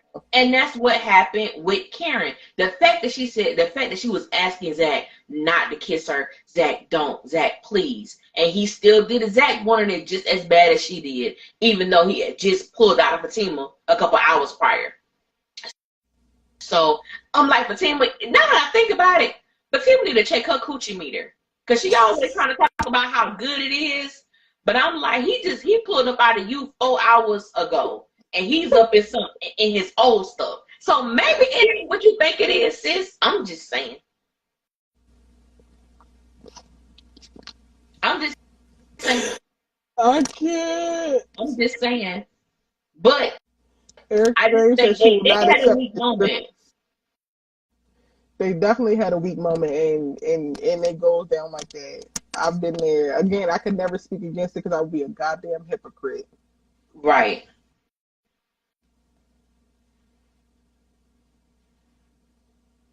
Because at its core, in that moment, the love is still very much so there. The sexual attraction is still very much so there. The only thing that you don't want is like the circumstances you are currently in. And it's very easy in your mind to trick yourself in even if it's just for a moment of like those things don't exist. Yeah. Yeah. I just even with that too. Every time I think about that moment, it enrages me, because then Zach called Fatima or told Fatima, yeah, we didn't expect it to happen, but she just started kissing me. I said, you lying ass bastard. That woman started kissing you. You started kissing her. I said, Zach, and that's one of the reasons too. I don't want Karen. And I know we have definitely enjoyed this piece that we've seen amongst them, but Zach throws Karen under the bus a little too much for me. He will throw her under the bus to redeem himself with Fatima. He's done it several times, and I'm like, I can't rock with that, because to me, if you really love this person, and I think he loved to the best of his capability or understanding, but you don't do that to people that you sincerely care about. If I did something, I'm gonna own up to my stuff. Yes, I did it. It was wrong. Whatever. I'm not gonna say, well, Erica was the one who actually. No, you don't do stuff like that. You know what I'm saying? Especially if you were not the person who did it like that. You just blatantly lying on somebody. And I'm like, nah, he's done that too many times when it comes to Karen, to Fatima, and I don't like that. I don't like that. No. And then too, I think this is my issue with Fatima, right? And they go back to something that you stated, and when I look at it from a different perspective, I can agree. We were talking about like the perfection type of situation. Like, we know they're not perfect, but how they were presented. And I was saying there were certain things that I could see through Fatima or whatever, but to me, the way that Tyler writes her, she always is like 3 steps ahead of the game. In a sense of, when the dude asked her, well, did you get the name of the person who said they called child welfare, because there is no record of this. Oh, her name is Erica Vane, 225 West Thorpe Street, apartment 2A. When the hell did you get that information, Fatima? You just know that. I said, I can't. When did she get this information? She never left Zach's side the entire time. When did Fatima get this? Like, come on. Well, you know, I see everything. I notice everything. No, you don't. But okay. I'm like, I just can't. Which is even more reason. It's like, okay, if you're a small brain, smooth brain person, turn your ears off right now because I'm about to fuck up your cognitive dissonance right now.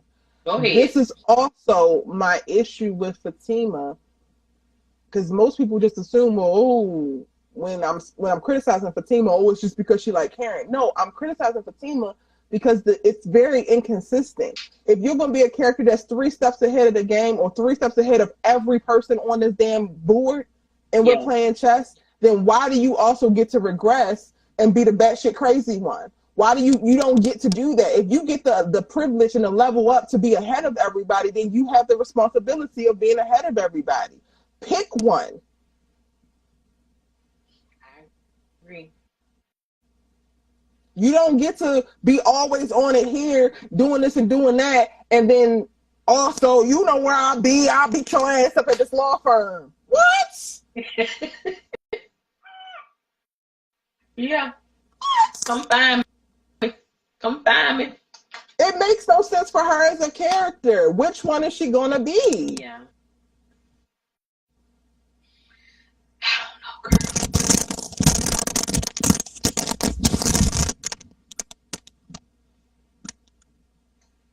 I wish Karen and Fatima could have talked and this all could have been avoided. Child, I was hoping that at some point Karen and Fatima was gonna be friends, but we ain't never getting that. No, yeah. And I wish that too, because I feel like, and I knew it wasn't gonna, I think we kind of knew it wasn't gonna happen when we knew that Fatima was actually, the one that was having sex or engaging with Zach. And when Karen and Fatima had that conversation at the salon, I was like, I could really see these women being friends. But I didn't get my hopes up because I'm like, once it's revealed, it's gonna shatter everything that's happening between them. And I'm like, I know a lot of people want Danny and Fatima to be friends, but I said, actually, I would have loved to see the dynamic between Karen and Fatima if Zach wasn't in the middle. I think it would have been a cool thing to see. It would have. And I still thought that even after, like, if her and Zach would have just fizzled out, I felt like her and Karen could have still been friends. Because, I have literally, to get back at an ex, sought out his high school love and befriended her.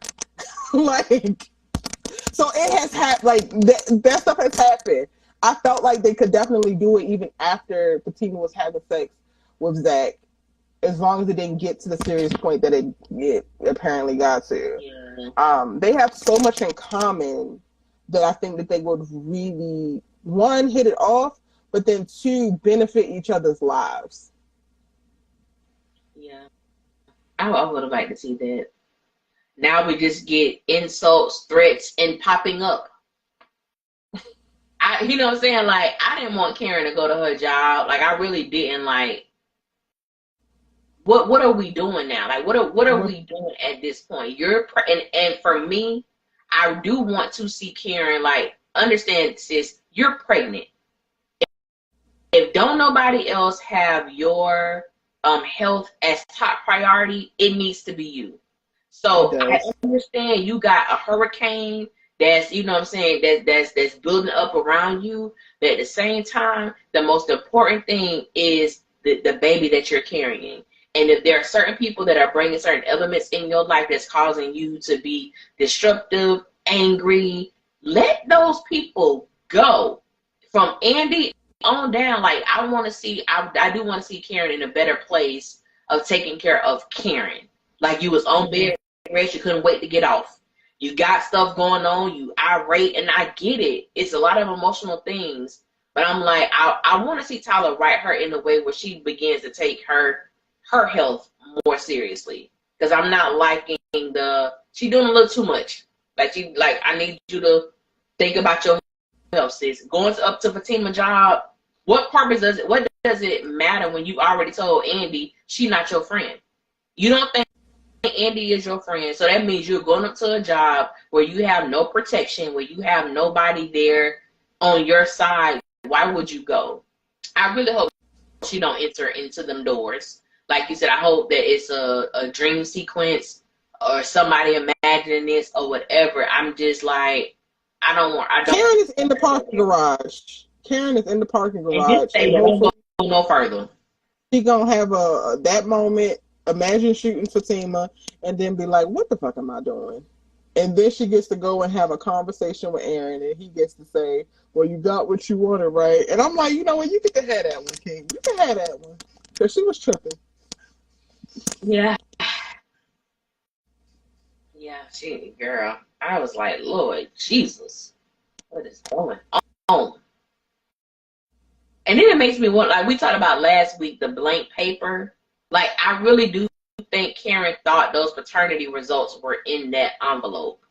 I really, like, now that it was emailed or whatever the case may be. I'm like, Tyler, you just doing too much. You're doing too much and not enough. And you have mastered that, sir. Yeah. Is that everything from this episode? Andy's still a raggedy ass friend. Hayden is looking for Tamara, is going to recruit Gary to find her because Gary, don't have nothing else to do. He's convincing clients to do hostile takeovers at other corporations, but he don't have no other work to do. Cool.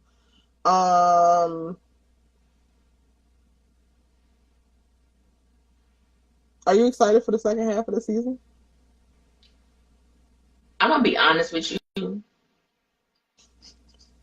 I'm never excited. I take that back. The only time I get excited is when sisters take a elongated break, which is very rare. When they have a elongated break, and I'm like, all right, I kind of miss the stuff, even though I know we're gonna get same old. But because it's coming back in October, this is already what is August 9th, 10th, August 10th. So we'll be back before we know it, and we're gonna have Zatima to come on. I needed the break because I'm still gonna do like videos and stuff because I still get questions and all of that. But I'm not really looking forward to it because I know it's same old. I would say I'm looking forward to see what the writers have done for season 7. I am looking for, like, I do have some type of like, okay, like I want to see what they do, and at the same time, I feel like it's unfair to even put such high expectations on them because we've had 6 seasons of this. So I don't really know what they can do, but I am excited to hear a different voice behind these characters now that it's somebody else writing them. So I am looking forward to that. Did you see the preview for TV? I think I briefly saw. Was that the one where Aaron was talking to Karen? He was like, "Well, I guess you got what you wanted." I briefly saw it, so I'm gonna have to. Did I record it? No, I didn't record. I'm gonna have to watch it again, but I don't know. Like, I want them to have a conversation, but I don't want it to be. It looks like they are going to have a conversation. Okay, I want them to have one. I want them to have one. Like, I don't want it to be like him talking and she not really engaging. I do want it to be like an engaged. Gotcha. That's what I want it to be. But I'm not. I don't know, because I guess I just want. I think what I want to see happen is probably not going to ever happen. So I think which is I want these people to have mature conversations. How you and I can have a fluid discussion. You ask me a question and I flow. I ask you what you think about something and you just flow. I don't want to hear conversations that go like, "Are you sure?" "Yes, I am." "Well, how do you know?" "I just do." But that's not an answer. It is. What are we in first grade? Like, I want them to have like a flow of, these are my feelings. This is my inner conflict. I trust you enough to share this with you. This is just where I am. And I don't know if we're ever going to get that. But Tanya, season 7 is already written and shot, so it's not affected by the strike. Oh, yeah. That's fair. Yeah. What are your based on these first 11 episodes, do you have a favorite moment?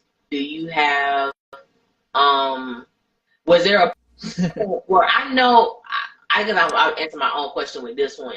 I know how you felt about the whole Fatima of it all. Now that you had time to sit with it,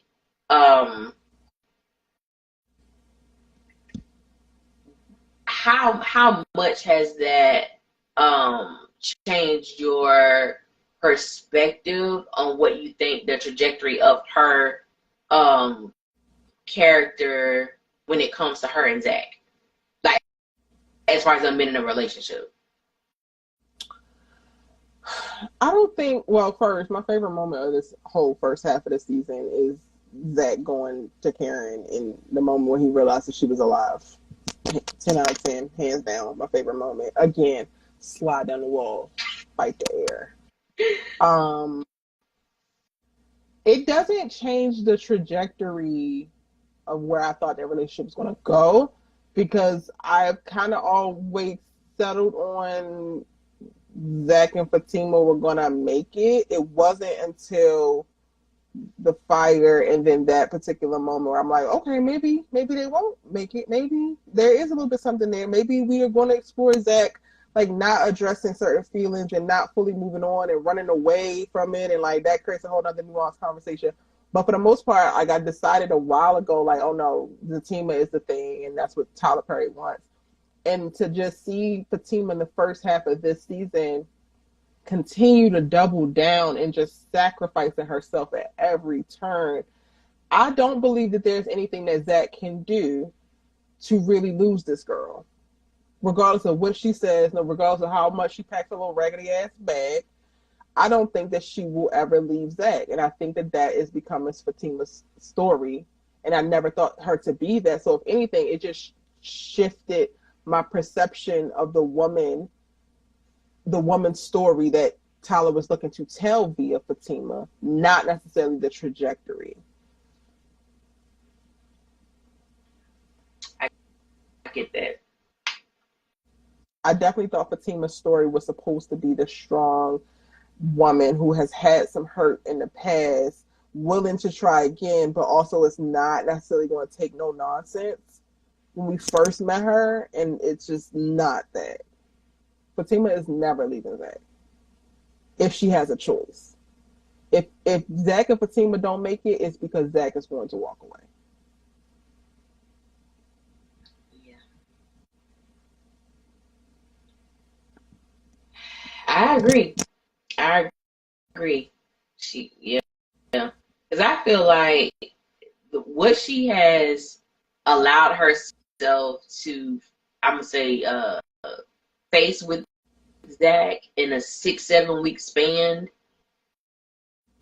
I can't imagine any woman going through this in that little length of time. I can't imagine. I can't either. Like my Zach, I knew this nigga from childhood. Like we didn't start dating until college, but like I knew this nigga since I was like 7. Girl, you just love this man. Yeah. What the hell I would? Tyrone come around here. No boy. You don't get the hell. Yeah. I could not imagine Erica today around these girls' age. Right. I wish the hell I would. Right. For some penis? Oh no. Oh no. Oh no. Oh no. Yeah. I don't know. Okay, so I got a question for the Fatima fans. Since we are validating Fatima and her decision and how she interacts with Karen, because Karen is too damn disrespectful, and because Karen wants Zach, is this the response that will now be the generic copy-paste response to any woman who finds interest in Zach?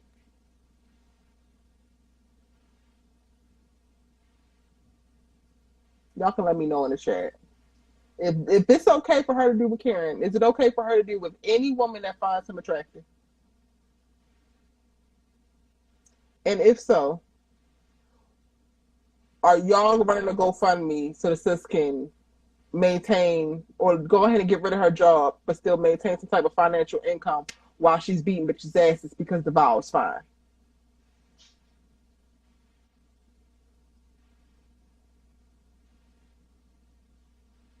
What you think, Ellie? Um, what was the last part of your question? Basically, I No, want to know. it was directed toward the team so I kind of zoned Do out a little bit. do you think that the team of fans are validating, like, are they? Do you think that they are also saying that because this is how she responds to Karen, that she should also respond to every woman like this?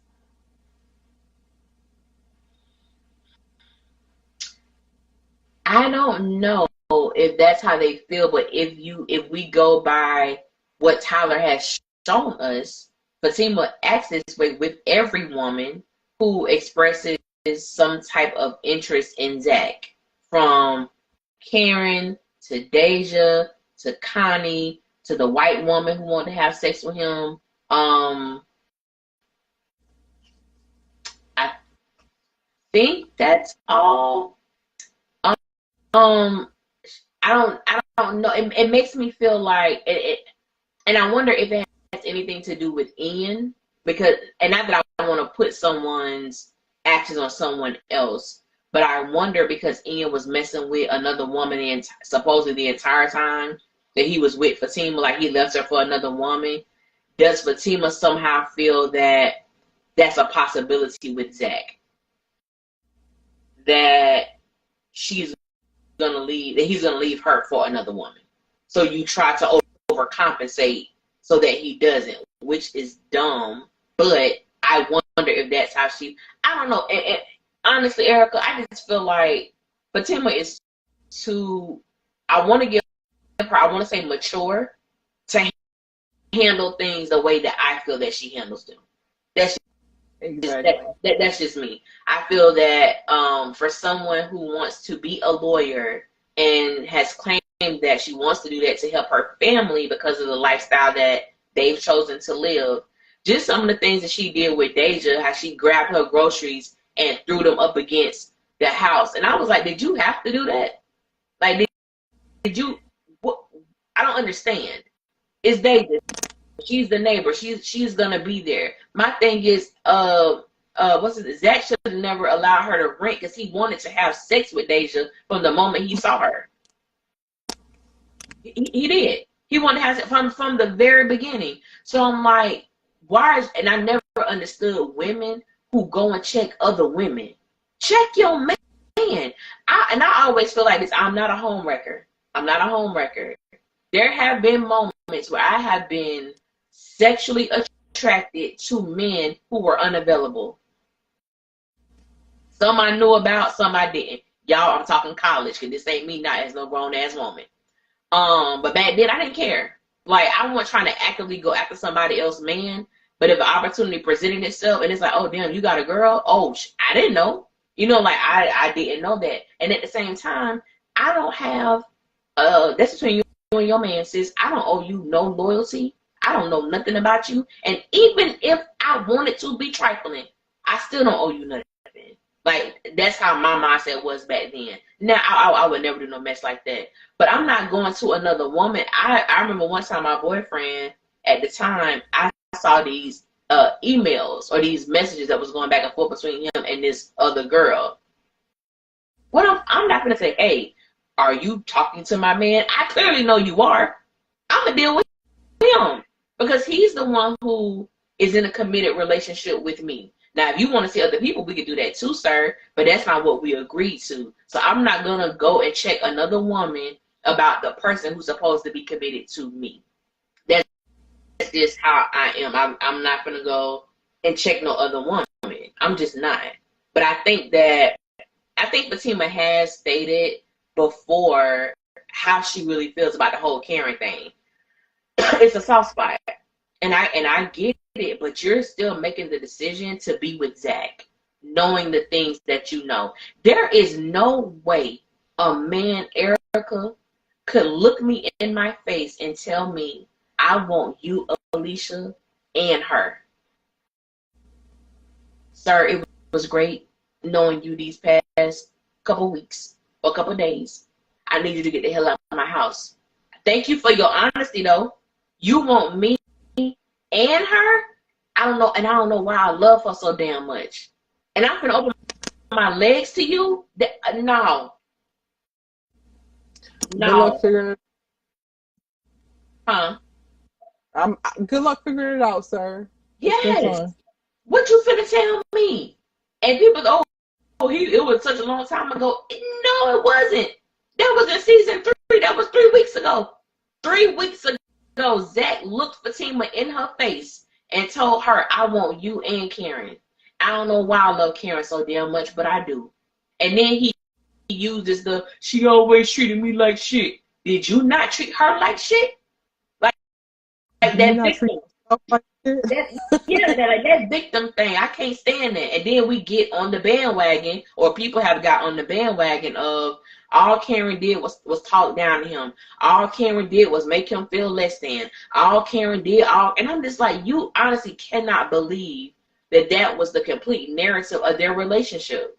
I don't believe people believe that, and if you do, I have a hard time believing it. Because I'm like, nah, what we were seeing with Zach and Karen, the old lovey-dovey and the flirting, that was them in the beginning. We just weren't privy to see that. We just wasn't, but I'm like, no. And I don't know how y'all are a team of fans and y'all are rooting for her to go upside every woman's head, to mollywop every woman, to check every woman.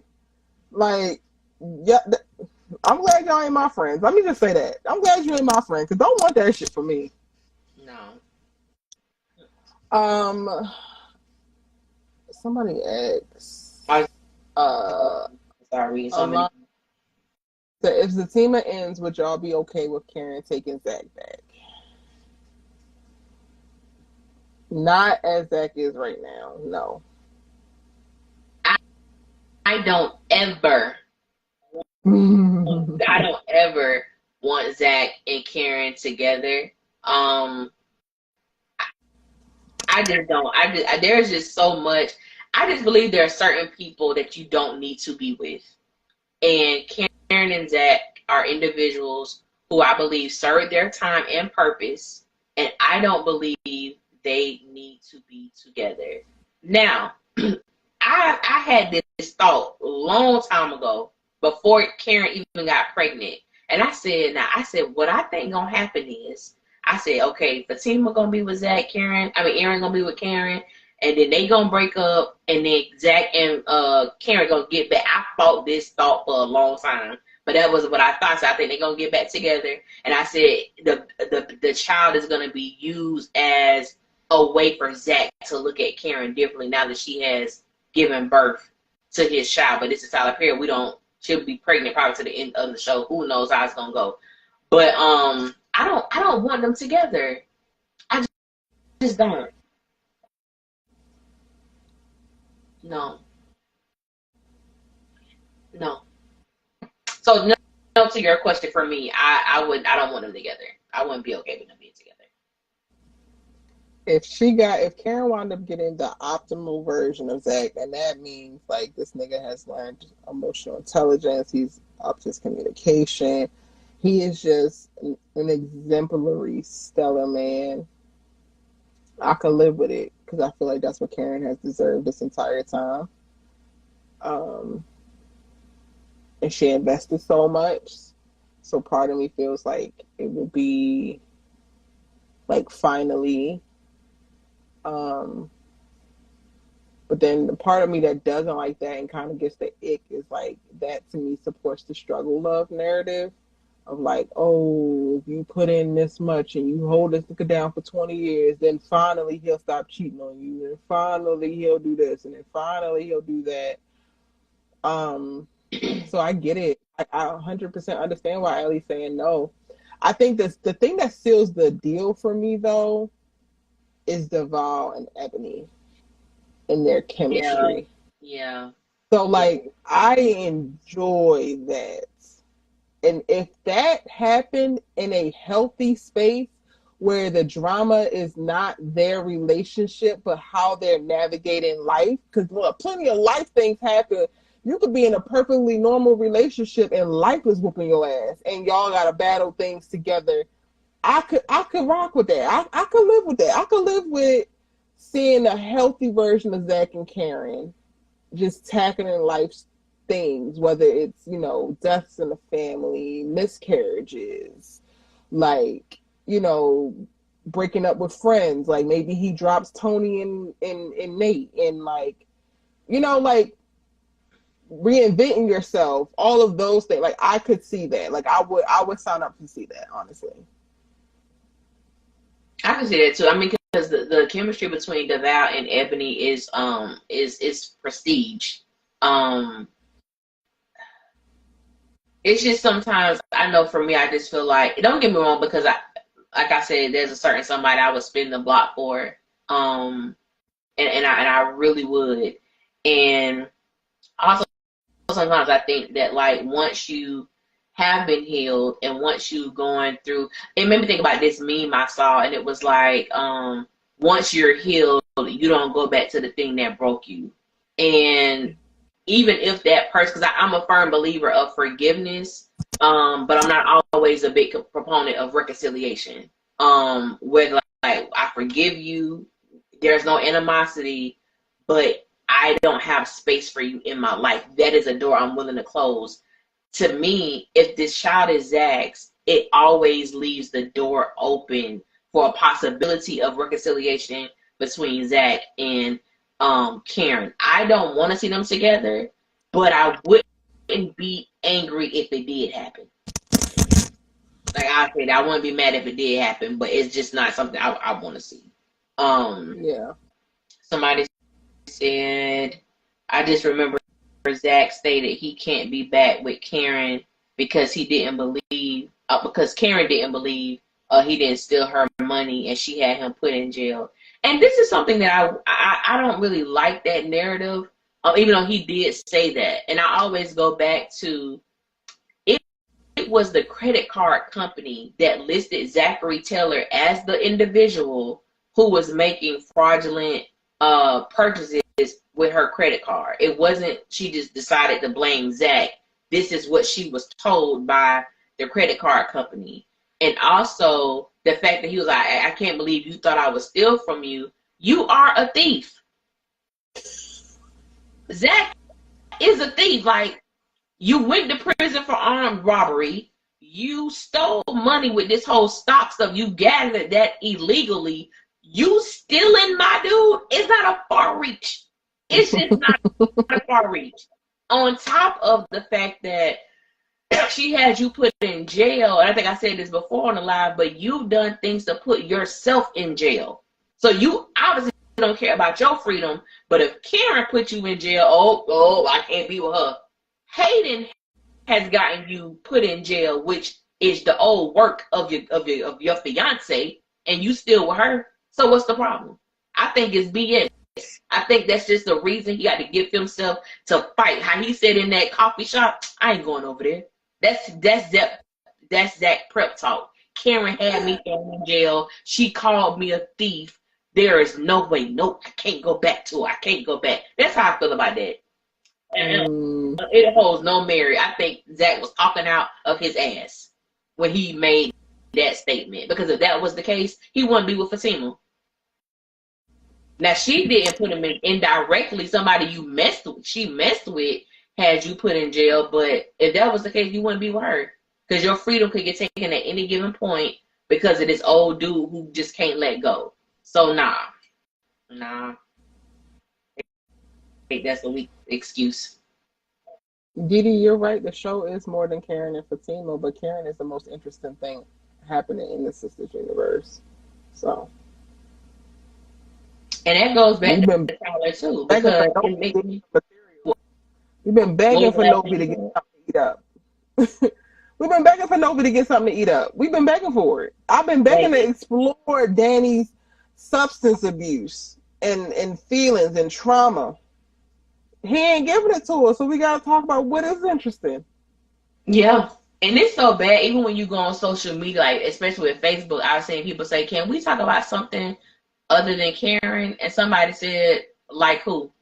And and it wasn't even like a diehard Karen fan. It was just somebody who was a fan of the show. Because all the comments, all the posts you see, Karen, Karen, Karen, Karen, Karen, and people don't want to say that as the point you made earlier, excuse me, that Karen is the show. She is the show.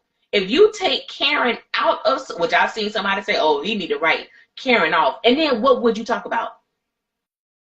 What would you talk about? If Karen was not on the show, if her storyline didn't consist on this show would be is already a yawn. What would happen to this show if there was no Karen? Sabrina, and it's the thing too. Even oh my God, what's the girl name? Manon, who plays Danny. She's a great actress. She's a great dramatic actress. I saw a short that she did. She wrote, produced, and directed it. I think it's like 13 minutes long. What I saw from her in those 13 minutes, I was like, please, can we see Danny? Can we please see? She has the ability to go there, but we do not get an opportunity to see that. Novi is an amazing talent. We don't really get a chance to see it. And the stuff that Tyler Perry has given us about these characters, it's a lot of meat there, but he chooses not to go there for whatever the reason is. He just don't go there. Even Brian, who plays Maurice, great talent. The fact that Tyler wrote for Maurice's father to commit to unalive himself, and Maurice walked in on that, the trauma that must have caused him, but it doesn't get talked about. Like, none of these things get taught, and each character has like a deep thing. And Plenty to go like, into. we just don't. Tyler, why won't you go there? I don't understand. I really don't. Even Calvin, where the crazy baby mama and where your son? Where's your son? He talked about how much he loves his son. That's his little homie. He do anything for his child. Well, we're 6 weeks in. We ain't seen Shorty once. At all.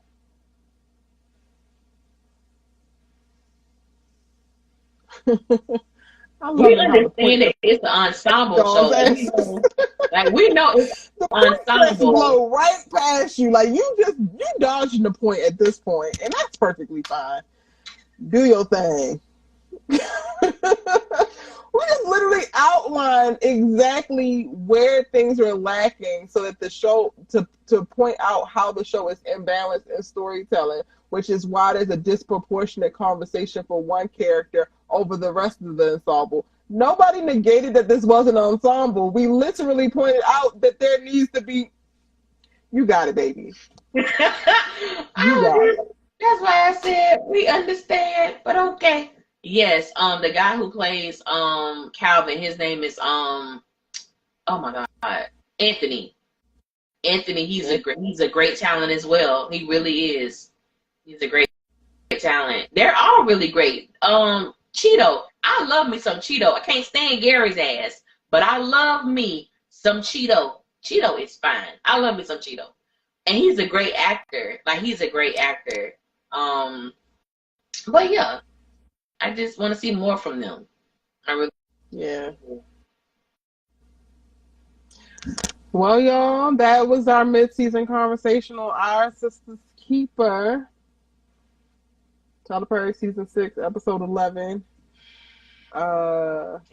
We working out how we're gonna do this FATIMA conversation because it's technically in the Sisters universe. Yeah. I think we're gonna be back for at least the premiere, Allie. Yeah. We'll at least do the premiere. I'm trying to work my schedule around so I could be available for the lives. So for those who watch FATIMA, and would like to hear our thoughts on it, definitely make sure you check out Our Sister's Keeper because we're gonna keep the conversation going.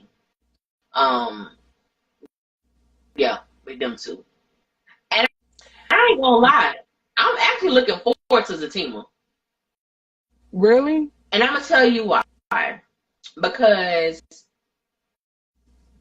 I think that we're going to see the I don't want to say the destruction. That's not a word I want to use. But we're actually going to have conversation between Fatima and Zach.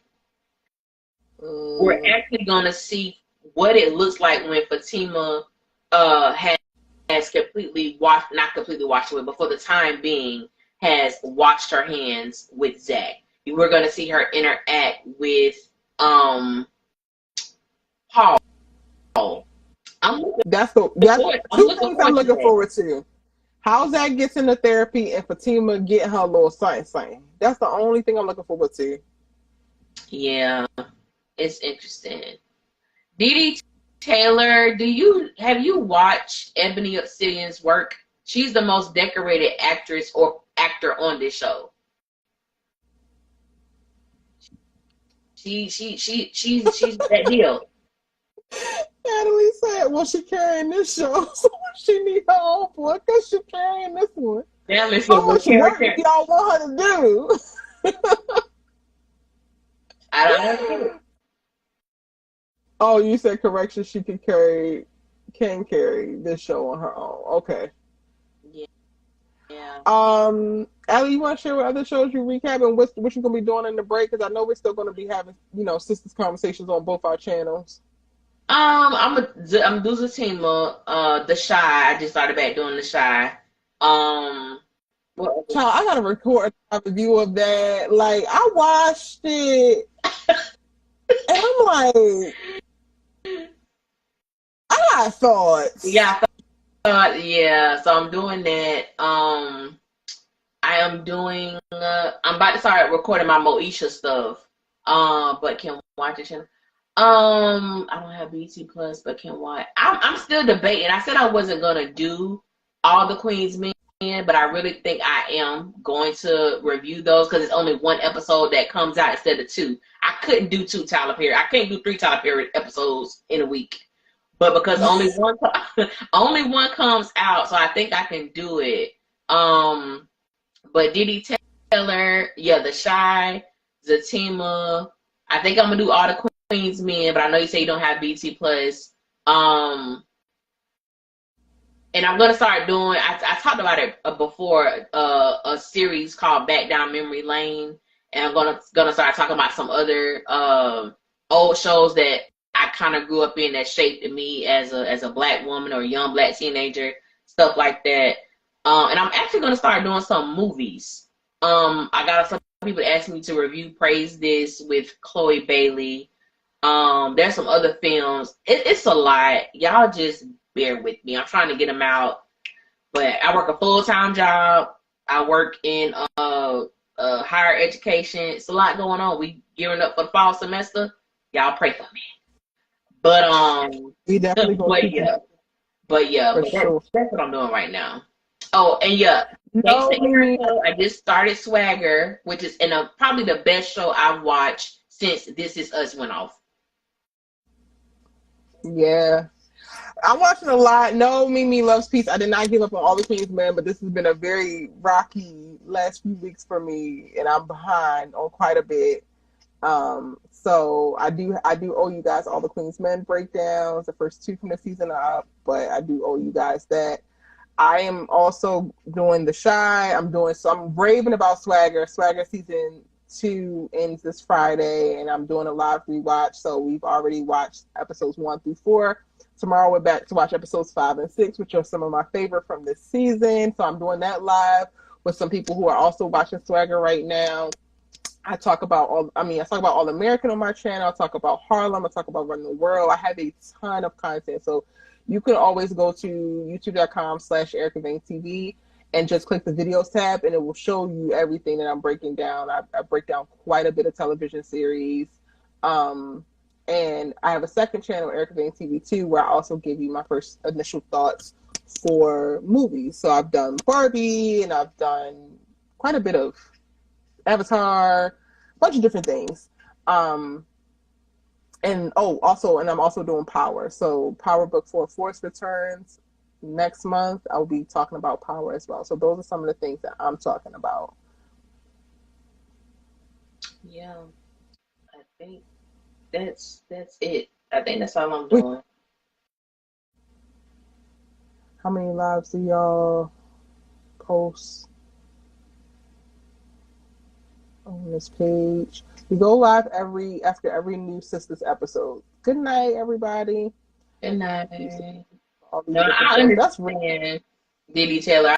I understand not having to pay for extra content. I get it. I definitely get it. It's a lot with all that stuff. I don't want to get them too much of a shout out right now with everything going on, but yeah.